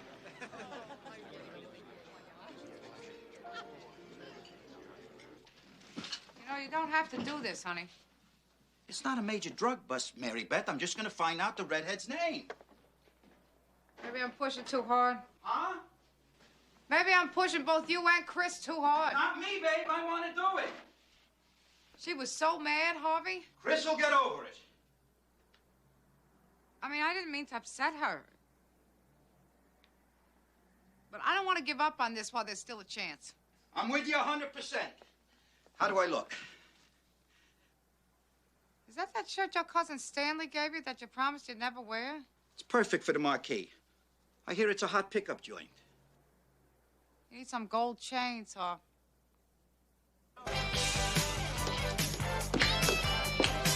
Love that silk. Live alone? I'm just waiting for someone. Aren't we all? You want to talk to me? Oh, no, miss. Look, I don't mean to be rude, but the only reason I'm here is because of my wife. Yeah? That's kinky. No, it's not. I just want to talk to the day bartender. They told me to wait here. Okay, you're looking at the day bartender. What can I do for you? You. Tomorrow we get a name. The bartender promised. But she only knows this redhead by sight, right? Yeah, she's gonna wait till she comes in and find out her name. Simple, huh? Yeah, if the bartender's playing straight with you. Gave her $20 to make sure. 20. Oh, I don't know if that was such a hot idea, Harv. I thought cops do it all the time. Only in the movies. I mean, I could see $5 maybe. After she came through with the name. Yeah, well, it's worth $20 if we get that witness. Sleep tight, baby. Yeah, you too.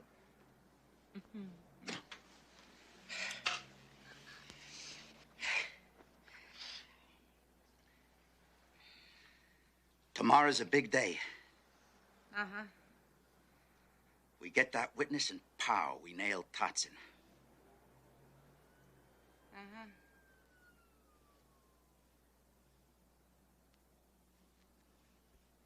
Boy, this police work, it's hard to turn off. It's hard, Harv, but do it.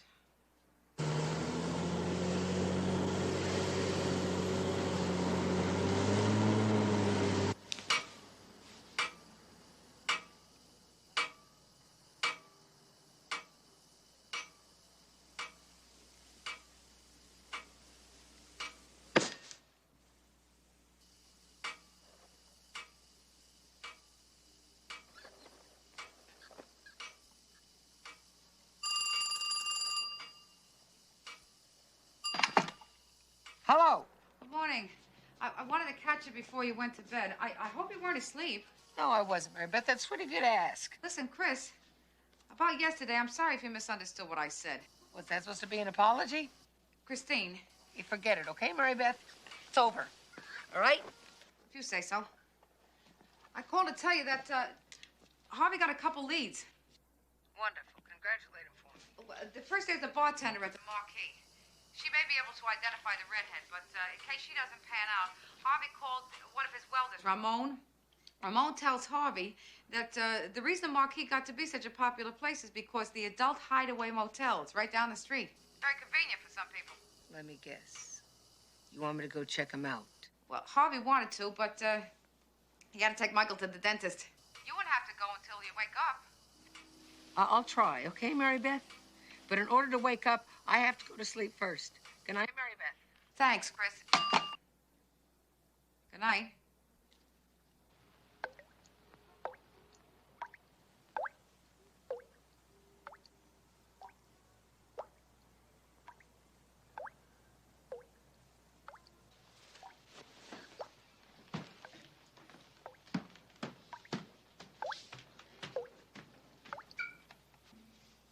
Adult hideaway motel.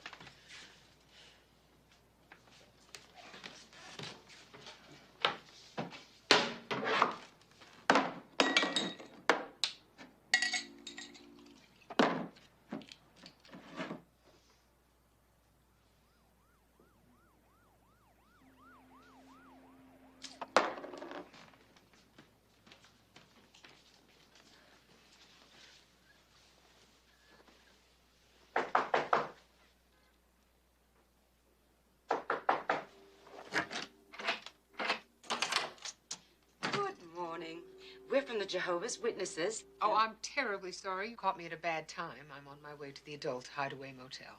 Excuse me.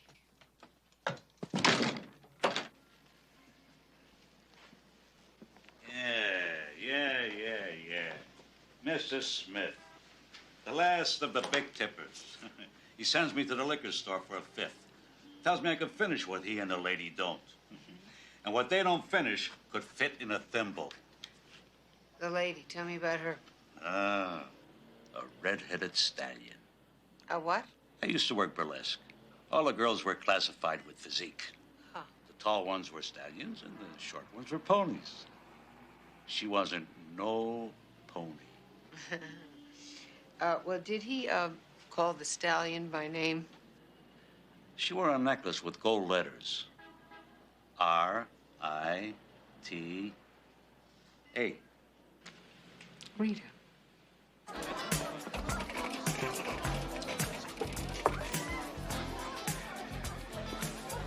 Chris. Hey. Harvey. How you doing? I thought you were at the dentist. Hey, great kid, Mikey. No cavities. I wanted to get here as soon as I could. The bartender promised me the name of Totson's lady friend.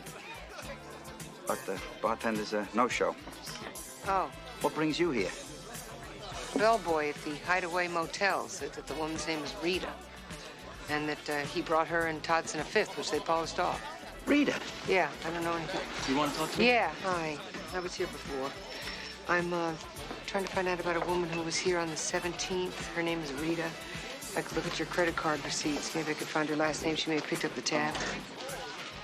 I can't do that. Well, you were very helpful when I was in here the other day. Yeah, well, I spoke to my lawyer, and he reminded me about the general obligation law. Customer drinks in here and goes down there. Somebody, I get sued? No, this has nothing to do with the GOL. I'm trying to find out how much he had to drink after he left here. And I need your cooperation. Get a subpoena, lady, and you get my cooperation. Well, what if we get beverage control down here, too, huh? Have them take a long, hard look at your liquor license. Oh, Harvey, I'll handle this. Don't threaten me, officer. I run a clean business. What's that supposed to mean? You wash your hands when you come out of the bathroom? Listen, Harvey. Don't come in here and tell me what to do. Oh, you listen, pal. See that Lolita down there at the end of the bar? The one wobbling on her high heels, talking to Daddy Warbucks there? How old do you figure she is? Maybe 16? 15? I'm very sorry. He sometimes gets carried away. I'm sure there's no reason why we can't discuss this calmly. I got it. Good cop, bad cop, routine. You don't have to lean on me. I'll give you whatever you want.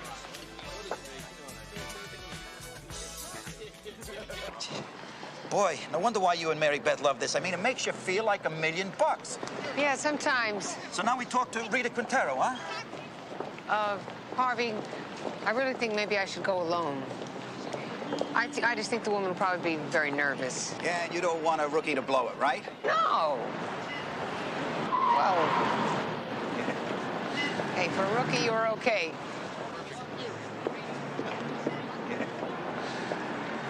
I didn't have anything to do with the accident. I got out of the car 3 blocks from the motel. Why? Why do you think? He was smashed. So you were afraid to stay in the car? I was terrified. I hadn't realized how drunk he was. Every time I think about what happened, I just thank God I got out. That's all I want you to tell the DA. You don't understand. That afternoon was a big mistake. My husband doesn't know anything about it. I intend to keep it that way. We need you to get this man off the streets, Miss. Come on, Katie, let's go home. We can subpoena you, Mrs. Quintero. You want that? If you do, I'll deny everything. I'll say that I never saw Carl before in my life. We have eyewitnesses who saw you with him. If you can get them to testify, I'll say they're mistaken. It'll be their word against mine. Please, Mrs. Quintero. Your testimony is crucial. Without it, we don't have a case. Then you have no case.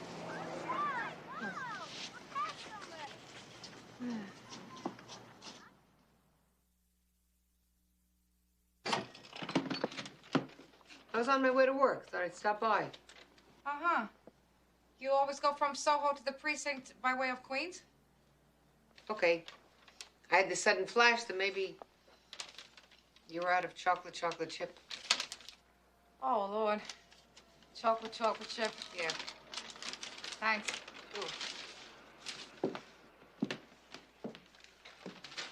Where are Harvey and the boys?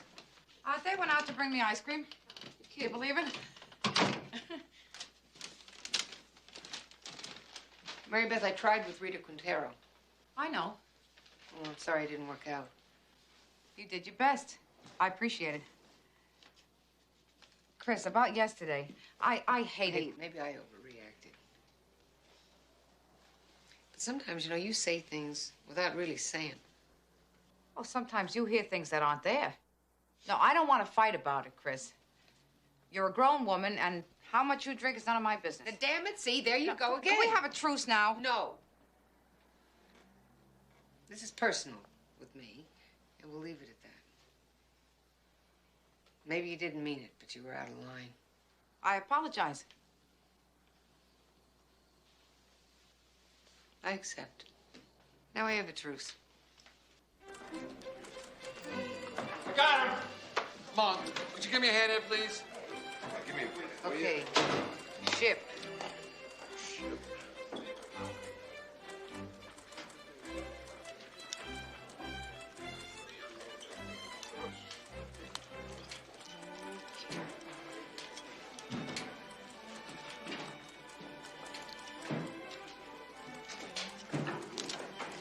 Easy, back. Tweezers. Easy, you're too cerebral. Let me do it. I'm an animal. Highly technical work, guys.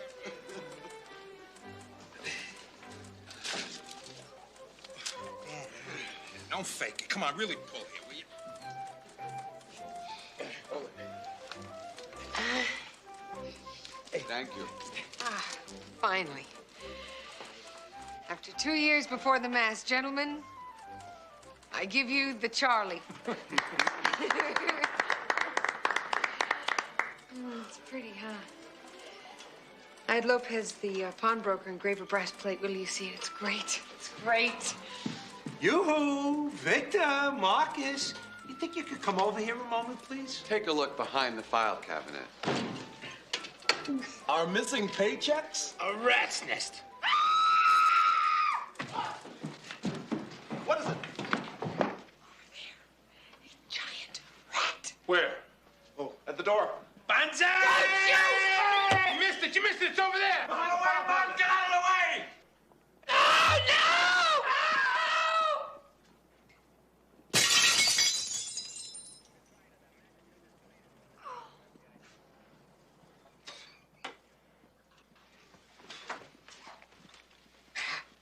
I think you just stunned him. Cuff him! Around the neck! 2 years. All that work, all that time, all that patience. Don't take it so hard, Sarge. Come with me. Come on. You dirty rats.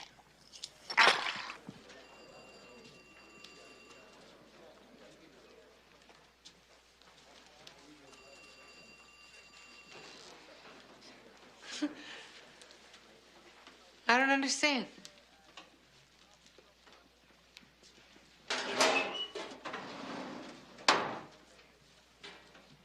I used one of mine. See, I've been on midnights 5 years now. I can knock these suckers off with my eyes closed.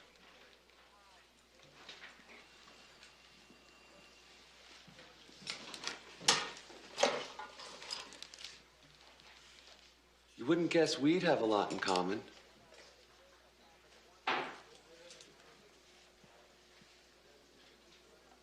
If you didn't work nights, we could have lunch.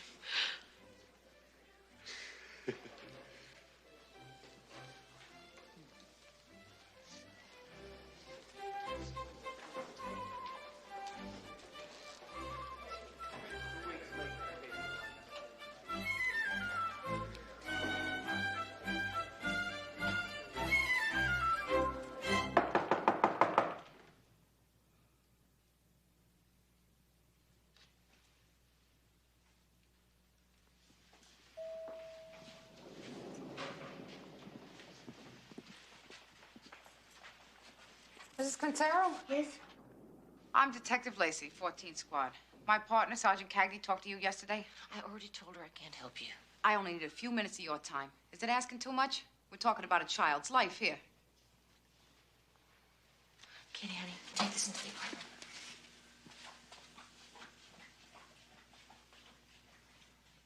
How often do I have to tell you, Detective, I can't help you? I'm sorry. Tell Anthony Deshevsky how sorry you are. He may have brain damage. And they don't know if he's ever going to walk right again. Tell his mother how sorry you are. She's looking at her son, and she's looking at doctor bills the rest of her life. And the next time that Carl Totson gets in his car plastered and maybe kills a kid, you could tell those parents how sorry you are, too. But don't apologize to me. You make it sound like I'm the one who's guilty. There's 10,000 children a year in this country murdered by drunken drivers. You think it's not your problem? It could have been my kid. It could have been yours. What if it was? What if it was Katie? How would you feel if you knew that somebody could have kept her from getting hurt and did nothing? Oh, lady, if I had another choice, I wouldn't do this to you. But I don't know another way to make sure this man doesn't hurt more children. Now, you could take a small risk and maybe do a lot of good. Or else you can go ahead and go inside your apartment, close the door, and let a criminal like Todson keep getting away with it. That's up to you.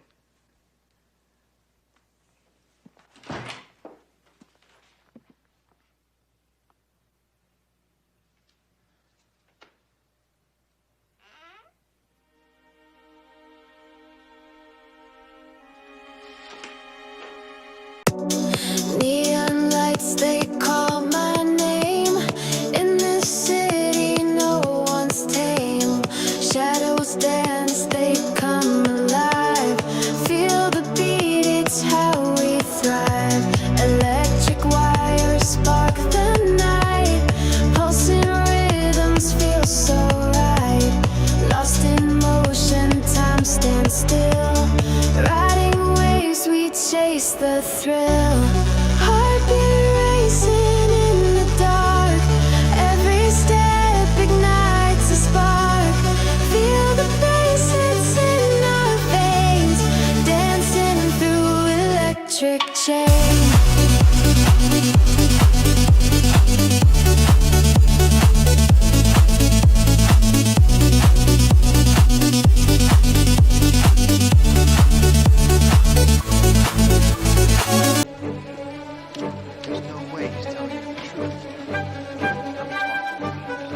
Esposito.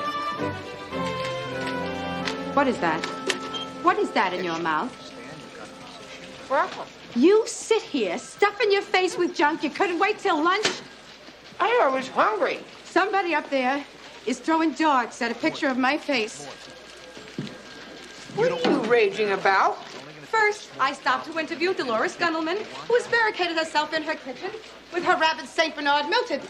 Then I break a heel off my best comfortable pumps, but this is nothing, Christine, compared to my visit to Maud's Deli for our lunch. Were they out of the diet special? The place is wall to wall with cavemen. You know the type. Nasty when they're hungry. So eventually it's my turn to order, and some guy with his knuckles scraping on the floor pushes in front of me. Did they take him out on a stretcher? Christine, I am a courteous person. They pronounced him dead on the spot. I very calmly turn to him. I say, sir, you got a fire to catch or what? Wait your turn. And then I order your Napoleon, at which point this saphead hits the roof. Right in my face. He goes, that's my Napoleon. That's the last one. And he snatches it right out of Mort's hands. And then I get him with both barrels, Christine. It's mine, musclehead. If you'd have been here first, maybe you'd have got it. And I snatch it right back. And then this guy starts yelling, you're lucky you're a lady. I love New York. Back and forth goes the Napoleon. I'm sure it probably tastes even better. How do you know I won? Never a doubt. Now listen, while you were out, we got a call. A burglary at the East End Children's Hospital, right? Oh, Lord. Well, before we go, I have to change my shoes. You better eat every crumb of this. Could be tricky. You give me your address, I'm fixing the gym. Hey, that'd be terrific. Consider it done. All right. Cagney. Visitor.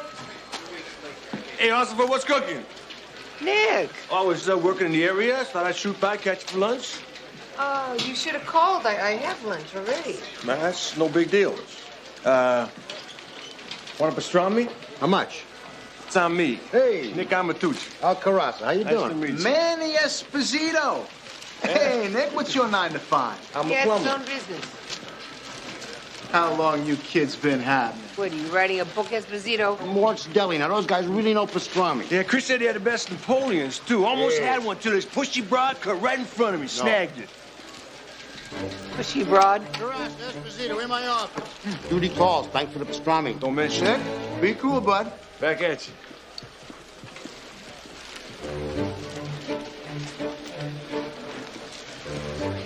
Pushy, broad? Oh, yeah, what a mouth on her. Yeah, I very politely pointed out to her that I was there first. But she was so stuck on herself. You know the type, probably a cheerleader in high school. You! What is it with you? You want to file a formal complaint now? What, you following me down here? This is my partner, Mary Beth Lacey. Mary Beth, this is my friend, Nick Amatucci. Charmed. Likewise. I'm sure. We'll squeeze our informant against her. He'll come across. You better.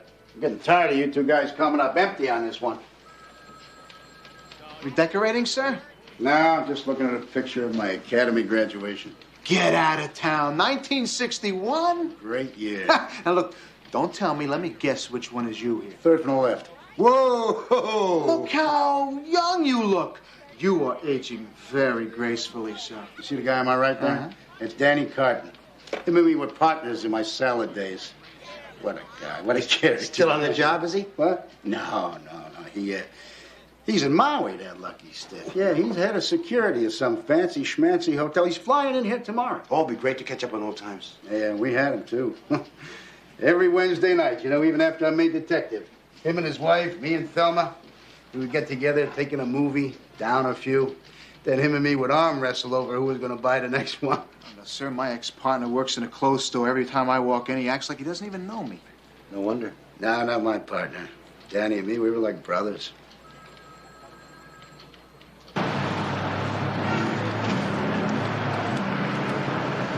Well, I'm flattered.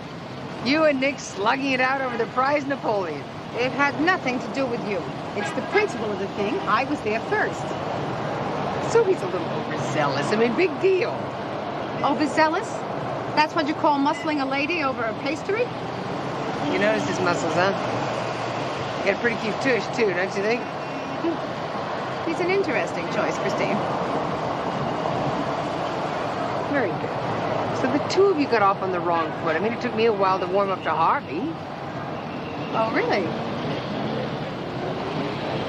You remember that lunch at the construction site, huh? Here's this guy chowing down on 2 hero sandwiches. Harvey gets hungry when he works hard. He rips one of them in half, slaps it down in front of me, and starts lecturing me on Kissinger and Allende.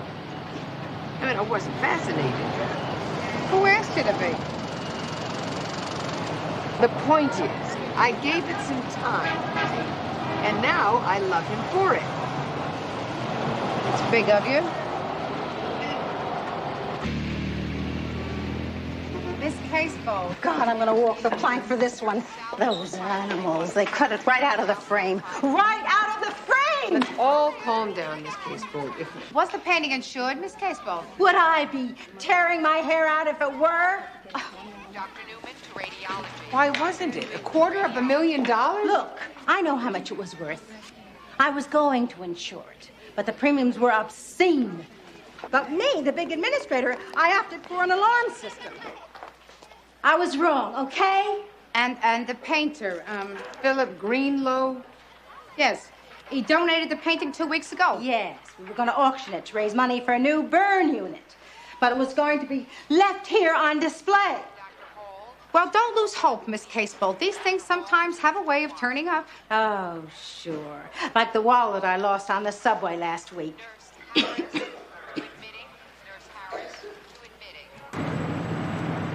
My junior year in Paris, I could have bought a Greenlow for peanuts. So you like his paintings? Yeah, but that's not the point. The point is, today, it would be worth a fortune. Of course, I bought a VW instead. As Eileen always said, if ifs and buts were candy and nuts, every day would be Christmas.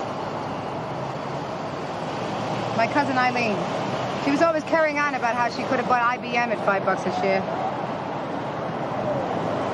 Well, Pierre insisted I needed the VW to see France. Pierre? He was my spring fling. I'd like to drive that VW down his throat. Burn a little rubber through his intestines and squeal the wheels right out his... Don't carry a grudge. It weighs a lot and it doesn't have a handle. My mother's cousin Roy.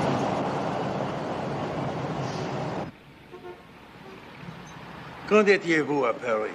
65? That spring, I looked out my window, and all I saw were American girls with long hair and short skirts. Oh.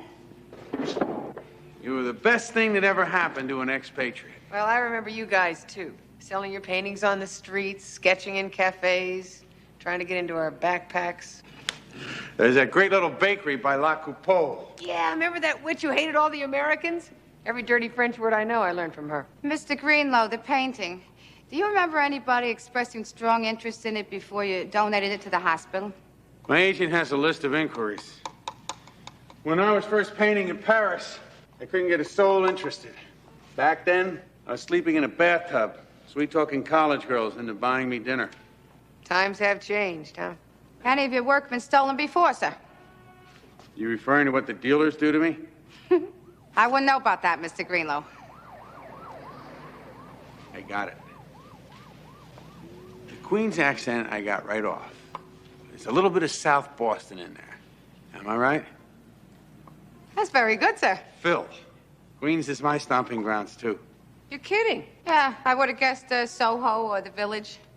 You're expecting a tortured man, bloated with wine, missing a left ear, huh? Or maybe a guy with a beret and a limp wrist? Huh? No, not exactly. Huh? Yeah, guilty. I play poker every Saturday night, and I never miss a Knicks game. You like it? Very much. Me too.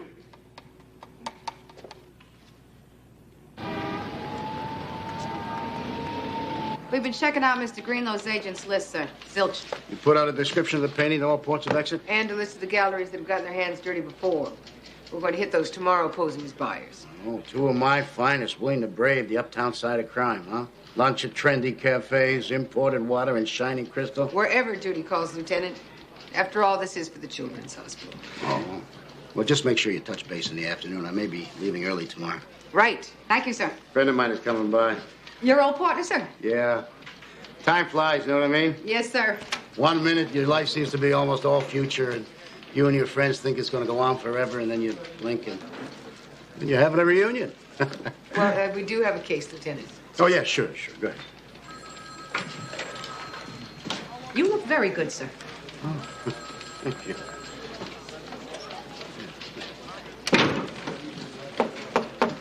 Christine, I'm thinking thin leather gloves and a hat with colored feathers. That would work, wouldn't it? Oh, Meredith, no feathers. Just wear your nice things. Oh, it's so late. Listen, what'd you get Harvey for his birthday?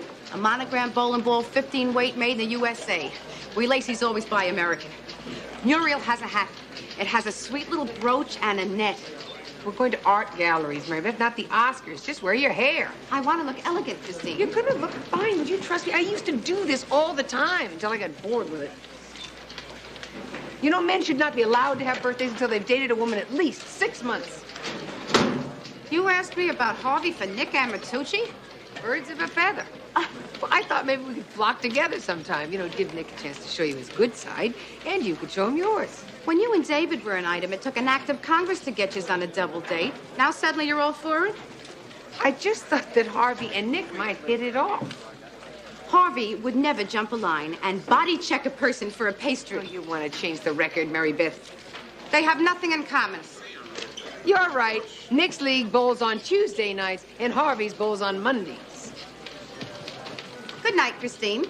You go buy Mr. Amatucci anything you like. I am going to go buy myself a hat with a brooch and a dozen feathers. I'll see you tomorrow.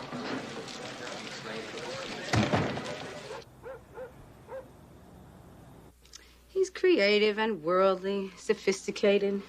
They were in Paris at the same time. She should be going out with somebody like him, only younger. That Gary Hardy's something else. You know what he's up to now? No, she has to get herself involved with a plumber. Yeah? Well, you always said there were certain advantages to men who work with their hands.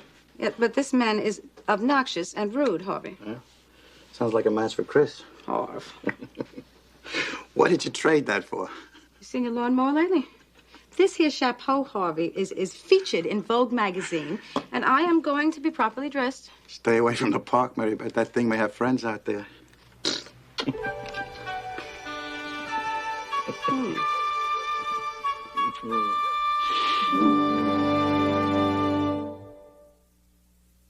What are you running this for? This is a waste of time. Well, Esposito said... That's who I'm talking to. Maybe it was a shot in the dark. Look it, Basil, next time these two want online, you gotta check with me first. Hey, it's time for the good guys to take back the Bronx. No perp can outrun us. No punk can outgun us. And no con can outclass us. And don't Danny can outlast us! Hey, Danny boy! BS! I didn't expect you here till this afternoon. I couldn't wait. Boy, am I glad you're here. You need this. Let me look at you. Hey, you look great. What is it? What are you guys looking at? Come on, everybody, back to work. What did you get me? Why don't you bring me the grass skirt to go You with need it? earrings.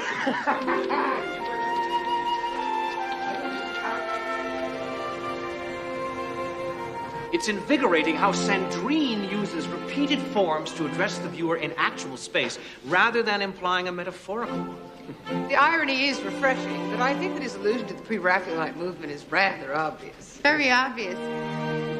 Ah, now we have several green looks. Oh. And for us, well, his work is truly silent poetry. Truly.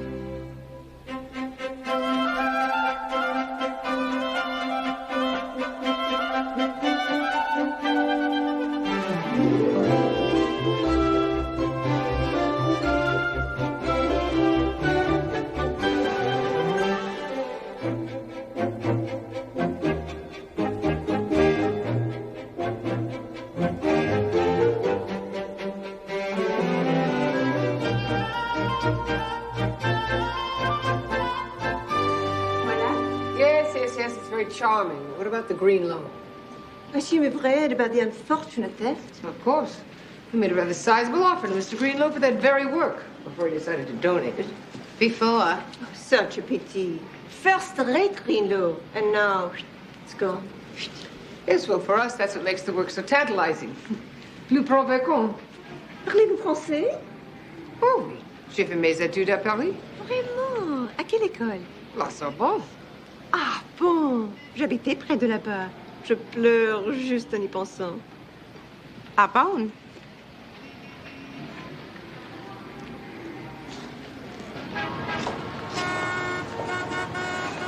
This feels like playing softball at South Boston Grammar School. Audrey Feather, she was the captain, and she used to send me way out in right field, hoping that no one would hit the ball that far. There I sat, in the dandelions. Mary Beth, would you stop letting these artsy, schmartsy people intimidate you? You were great back there, Christine. Smooth, you know. Grace Kelly in high society. Yeah? I was playing my mother. I flashed back on my cavity-prone years when she used to drag me into the city. Every Saturday was our day of culture. We'd have lunch in the Russian tea room, followed by either the symphony or the museum. That sounds nice. One time, my mother took a Saturday off from work and took me to the Radio City Music Hall. And we saw the Christmas pageant with a full symphony orchestra. She was grooming me to be her clone, but I got out in the nick of time. After the movie, we were supposed to go skating at Rockefeller Center, but my mother was so tired. So we went home. Still, it was a great day. A great day. Okay, Mary Beth, I vote for pizza. Michael votes for chicken in a basket. Alice is undecided.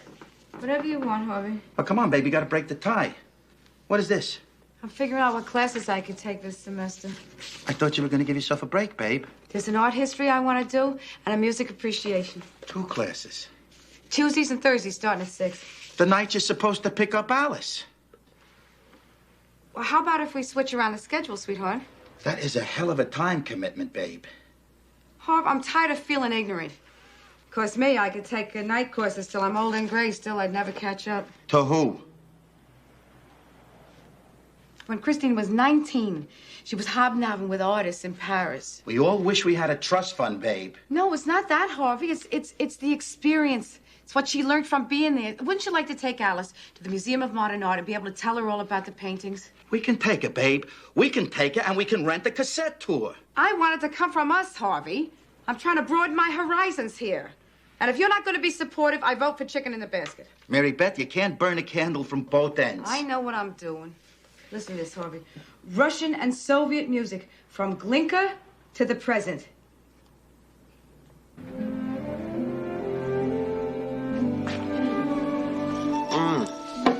Happy birthday. Oh, Chris, you didn't have to go to all this trouble. No, it's any trouble. It's just something I picked up.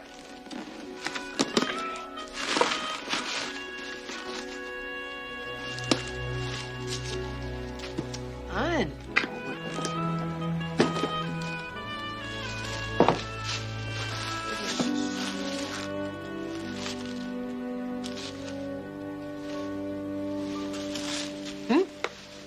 100% silk. Look. For your pocket. You like it? Yeah, absolutely. Yeah. Good. Where would I wear this? What do you mean, you'd wear it out? What do you mean, where would you wear it? You trying to drop me a hint or something? Planning on us going someplace I don't have the right clothes for? We've been out, what, 4 times? You've seen my whole wardrobe. It's a shirt. I'm glad you like it. I think I hear dinner burning.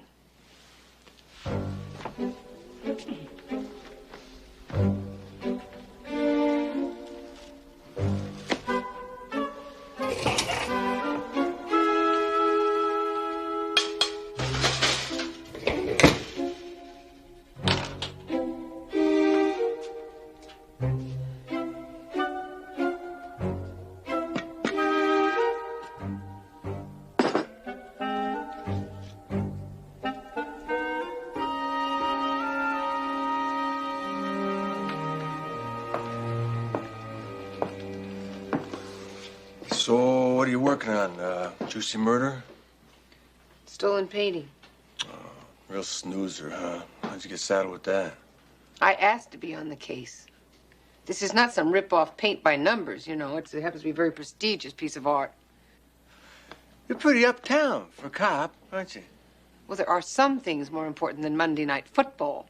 Whatever blows your dress up. So what did you do today? Unclog a drain? Oh, that's very nice. I spent a lot of time picking that shirt out for you.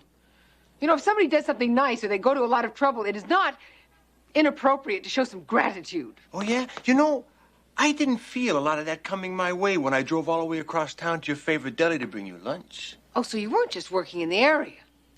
Ah.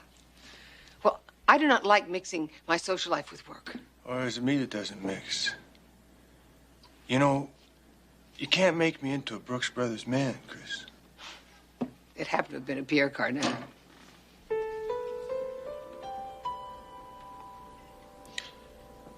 Look, this shirt's fine.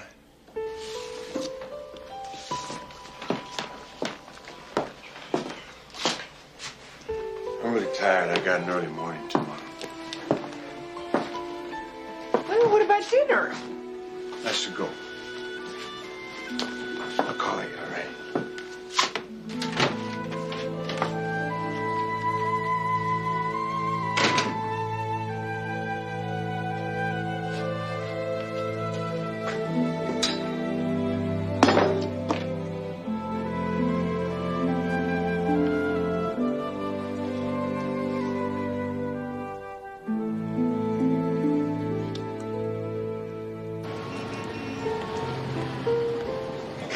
You may have me beat there, but I know I've got you clobbered in the health department.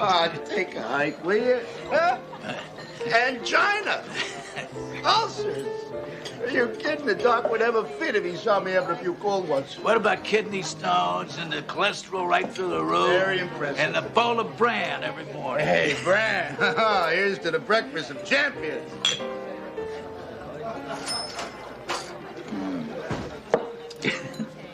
Danny, I was really sorry about not being able to make it to Vicky's funeral. It's okay. I really tried to get away from that. I felt very bad about that. That was 4 years ago, Bert. Life goes on. Here's to back then and to now. Partners.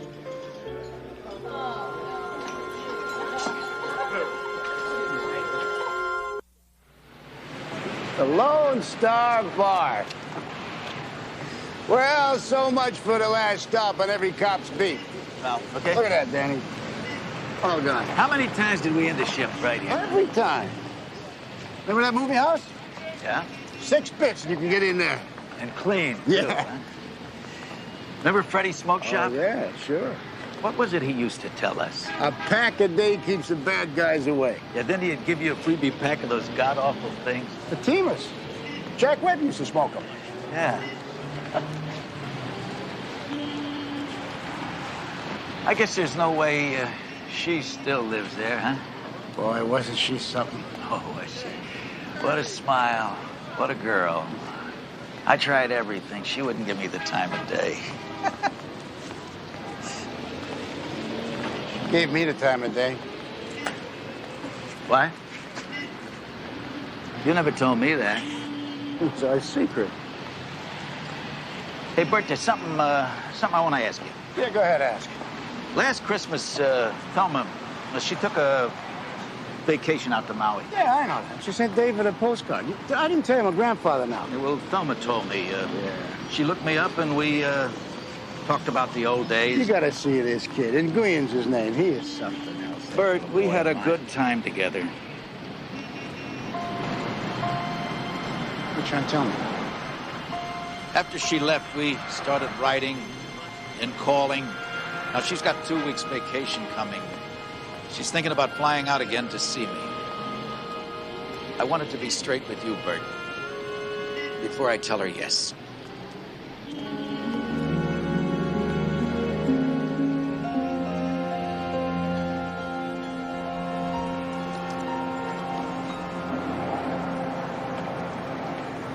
It says here that Greenlow uses impasto in his paintings. What is that? That's a green sauce made with basil and pine nuts. Fine, go ahead, make fun of me. It means that he applies his paint very thickly. And what is this here? Fauvism? Mary Beth, we take a recess. I want to make a noon meeting. You drop me off? Okay. Boy, beats Alphabet City, huh? I mean, I'll take art galleries over shooting galleries any day of the week. This is a very historic block. Huh? Do you realize where you are standing, Mary Beth? Where? 45 years ago, my mother was coming out of that hotel right there, and her purse was snatched. No kidding. How many times have we walked the same street? You never mentioned that to me before. It's important to keep mystery in the relationship. Anyway, before she could scream, this young beat cop appeared from just nowhere, ran after the perp, landed a flying tackle on him, and brought her purse back to her. Don't tell me. You got it. From that moment on, Charlie Cagney was her hero. Oh, Christine. That's the most romantic thing I ever heard. It's like Omar Sharif meeting Julie Christie and Dr. Zhivago. Wasn't he pumping her stomach? No. No, it was her mother's stomach. See, it's... Well, anyhow, they met.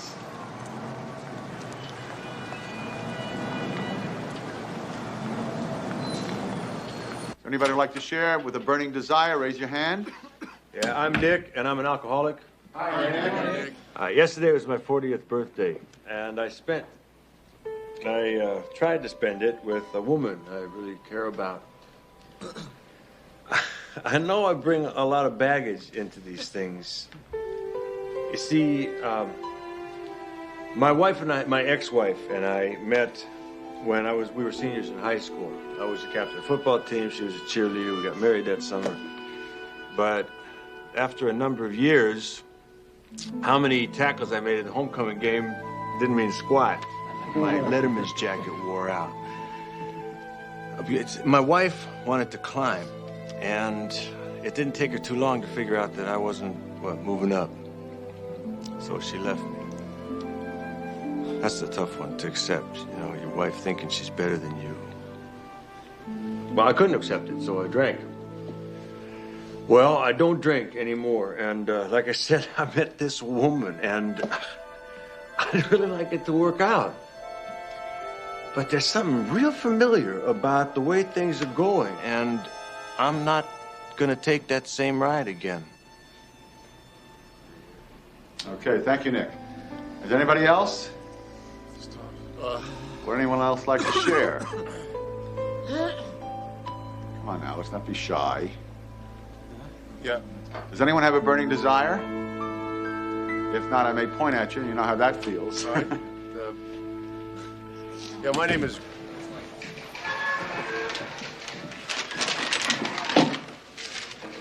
Cagney not around? I'm on my own for lunch today, sir. No fun eating on your own, is it? Well, sir, for me, it's like a little holiday, sir. Oh, yeah? I find that when I eat alone, I eat too much. Why don't you come on back to my office, Lacey?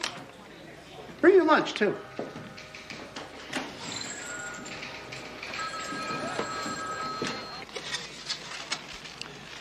A little conversation helps the digestion. This is very nice, sir. It's much better. Never thought I would ever become a grass eater. Everything changes, right? Huh? Lacey, Sir? let me ask you a question. A hypothetical question. Hypothetical, sir. Let's say a few years down the line, you and Harvey get divorced. Why would we do that, sir? It's not working out. You know, you are a little too involved in your career, maybe, and he resents that. And instead of airing it out, he keeps it to himself, and it eats away at him. Oh, that would never happen, sir. See, Harvey and I always discuss... It's just a hypothetical question, Lacey. All you got to do is fill in the blanks is all. Yes, sir. Anyway, a few years after that, a friend of yours, say, like Cagney, comes along and she drops a bomb on you that she wants to start seeing your ex. Seeing Harv? Yeah. As in dating him? Exactly. Your friend. This is your partner. And you don't think that's right. So, you couldn't make the marriage work out. Okay, it happens. Doesn't mean that you still don't care for that person. Never thought that somebody else would take your place. Especially not that somebody. Not with your wife.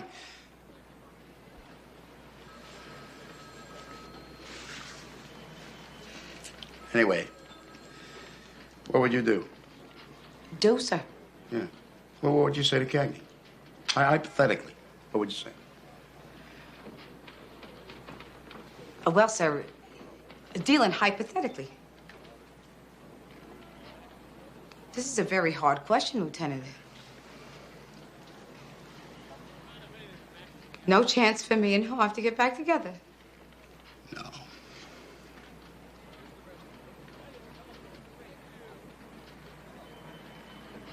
Then, if I try and stop it, we end up with 3 unhappy people, sir? Instead of only 1.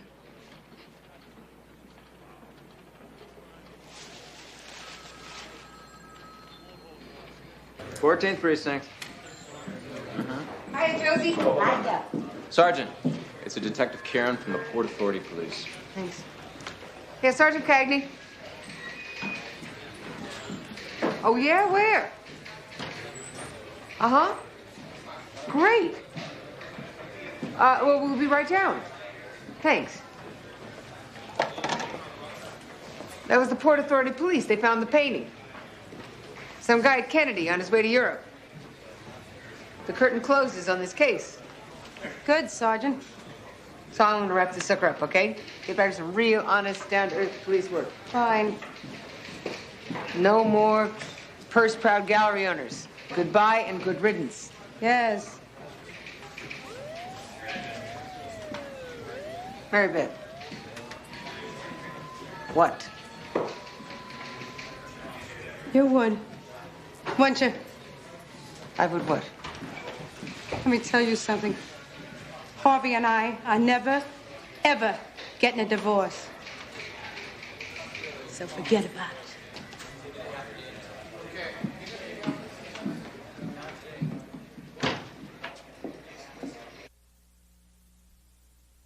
The nerve! Are you calling me a thief? That is pretty much how we cops operate, Mr. Blackwell. We find someone with stolen property, we figure he stole it. I'm a respected gallery owner. Who steals paintings from children's hospitals? I paid top dollars for that painting, and in good faith. Of course. That's why you had it stuffed in the bottom of your Gucci bag. So, where's the bill of sale? I seem to have mislaid it. Well, see, now we're back where we started. You're our man, and all the silk hankies in Paris won't turn you into nothing but a two-bit thief. I demand an apology. My reputation. Yeah, we know. You want to sit down? Put a lid on it. Yeah.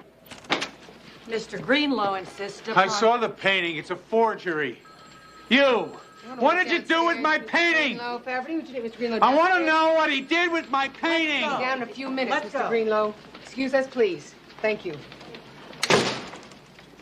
Poor man. I feel sorry for Mr. Greenlow. Cut the crap, Buster. You're in this up to your elbows. Oh, excuse me. Have I missed something? Has the law been changed? Is possession of a copy illegal? Would you pay top dollar for a copy? I was trying to pass it off as an original. Yeah, it sounds like fraud to me. I trust this little game won't go on too long. I'd like to catch the next plane. Well, your copy doesn't seem to be quite the bargain it was a few hours ago. Maybe not, but I'm a free man. Isn't it true, detectives?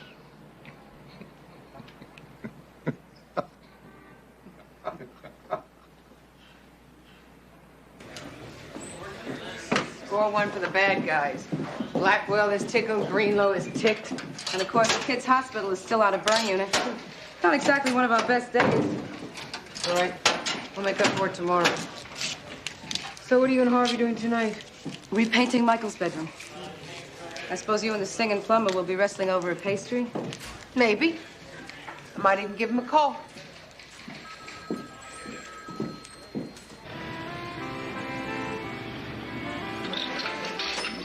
Reminds me, Tim. I used to spend all day watching Oviedo de Toli by his wood fired up and tossing up the best pies in town. Now his son Mario's taking over. Charlie said this place used to be a hangout for the mob. Only the last 6 booths. They knew how to eat here. Try this manico. Hey. Come on. Okay.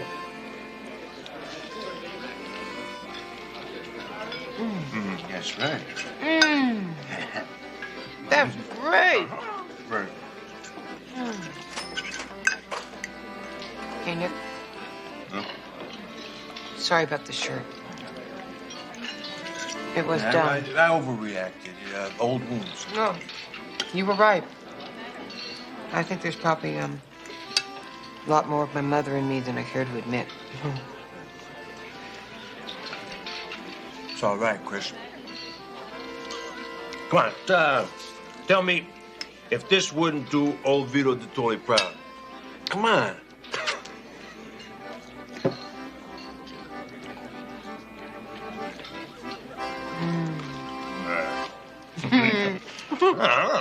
That's great.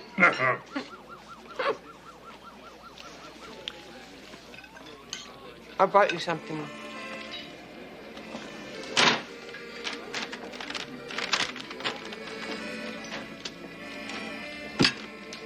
The shirt was returnable. Over.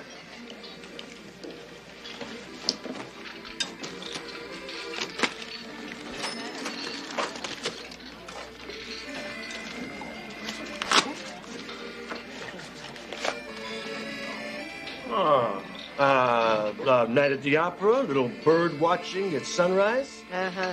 Look in the case.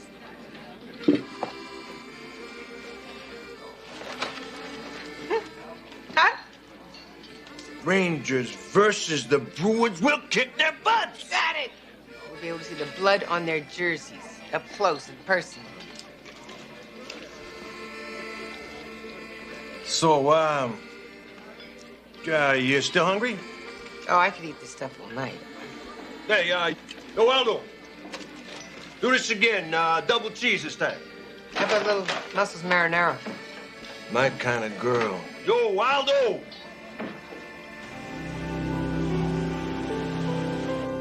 This goes in the Christmas section. Oh, Harv. Alice pitching a fit at the sight of Santa is not my idea of a lifetime memory. Oh, baby, what a smile. Just like a mother. Honey, I've been thinking about those classes I want to take. Look at that spaghetti sauce all over her face. Quite a bit of her daddy in her, too. I've been thinking about it too, babe. I'll pick her up any night you want me to. No, Harvey, you were right. I can't become erudite in one semester. Look at all these birthday presents, Harvey. Look at that. We spoil her, Harv. I'll go back in the fall, one class at a time like we planned. Babe, it's not too late to get what you want. I have what I want, Harvey. What happened to taking it to the Museum of Modern Art? I rent a cassette like everybody else. What about hobnobbing with artists? Harvey, try to picture Christine undercover in a daycare center posing as a mother. She couldn't do it for 3 minutes. You stacking the museum up against the daycare center? Are you telling me that this is not as precious as a Picasso?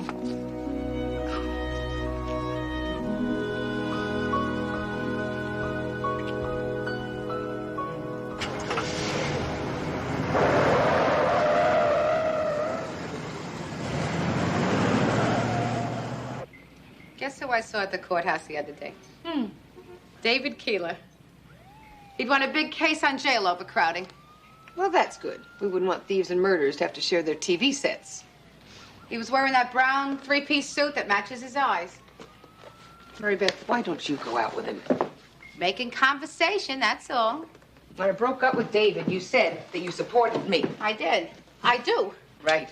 But now you think I'm coming off like Lady Chatterley with the plumber. Did I say that? Just because I don't want a picket fence and dirty diapers does not mean that my relationships are meaningless. I want you to be happy, Christine. No, you don't. You want me to be married. I said happy. I mean happy. Nick makes me happy. Good. Good. Good. You guys chalked in or what? Samuels is looking for you. Big building just called. They got a telex from Interpol. You can close your file on that stolen painting. Recovered, sir. Don't go popping a cork, detective. There's a reliable informant in Zurich who says the original painting was sold. It's gone. Yes, sir. You two are back on the board. Send in Esposito and Carrasa. Tell them the first 2 words I want to hear out of their mouth better be case closed. Yes, Lieutenant. I'll be there in a minute.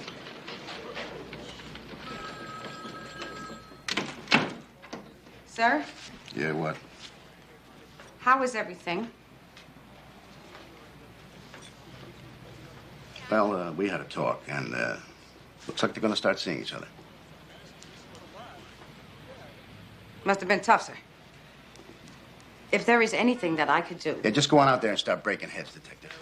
Yes, sir.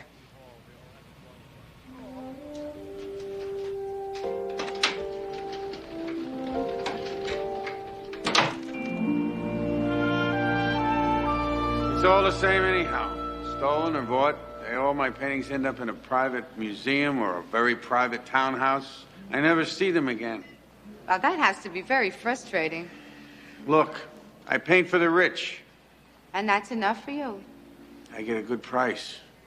I got this loft. I got a nice house in Flushing. I got an apartment in Paris. Not exactly a starving artist, huh? No. But I do miss the girls with the long hair and the short skirts. The painting is gone. But hell, detectives, almost all my work is. You just gotta let go and forget it.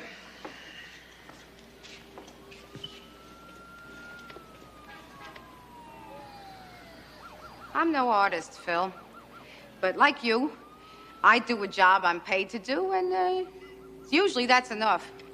You got an extra rag around? Here. I always put that off. Oh, I've been getting a lot of practice lately. We've been repainting our son's bedroom. Very bad. Oil base? Enamel. It's baseboards and window trim.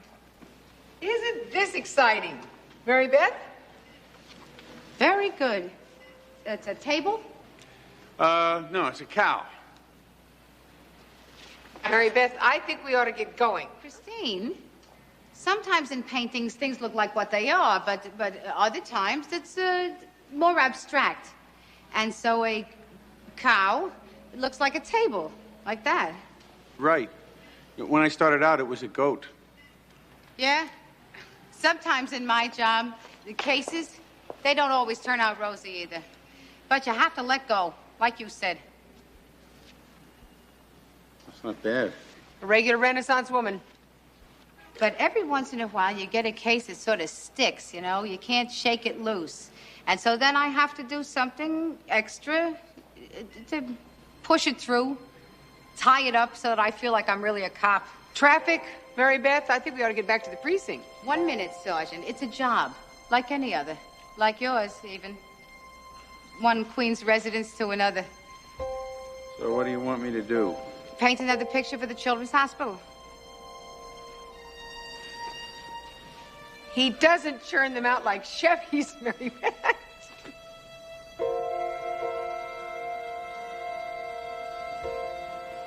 Would that push it through, Detective? I think so, sir.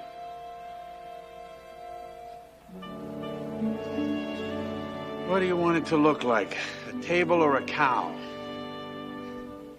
Well, Greenlow feels like Mother Teresa. The kiddies get their burn unit. We're turning into Michael Landon and Victor French. That's good family entertainment, Christine. What's next, Mary Beth? Convince Jimmy Stewart not to jump? Help Robert Montgomery win the big fight? Find ourselves another set of wheels?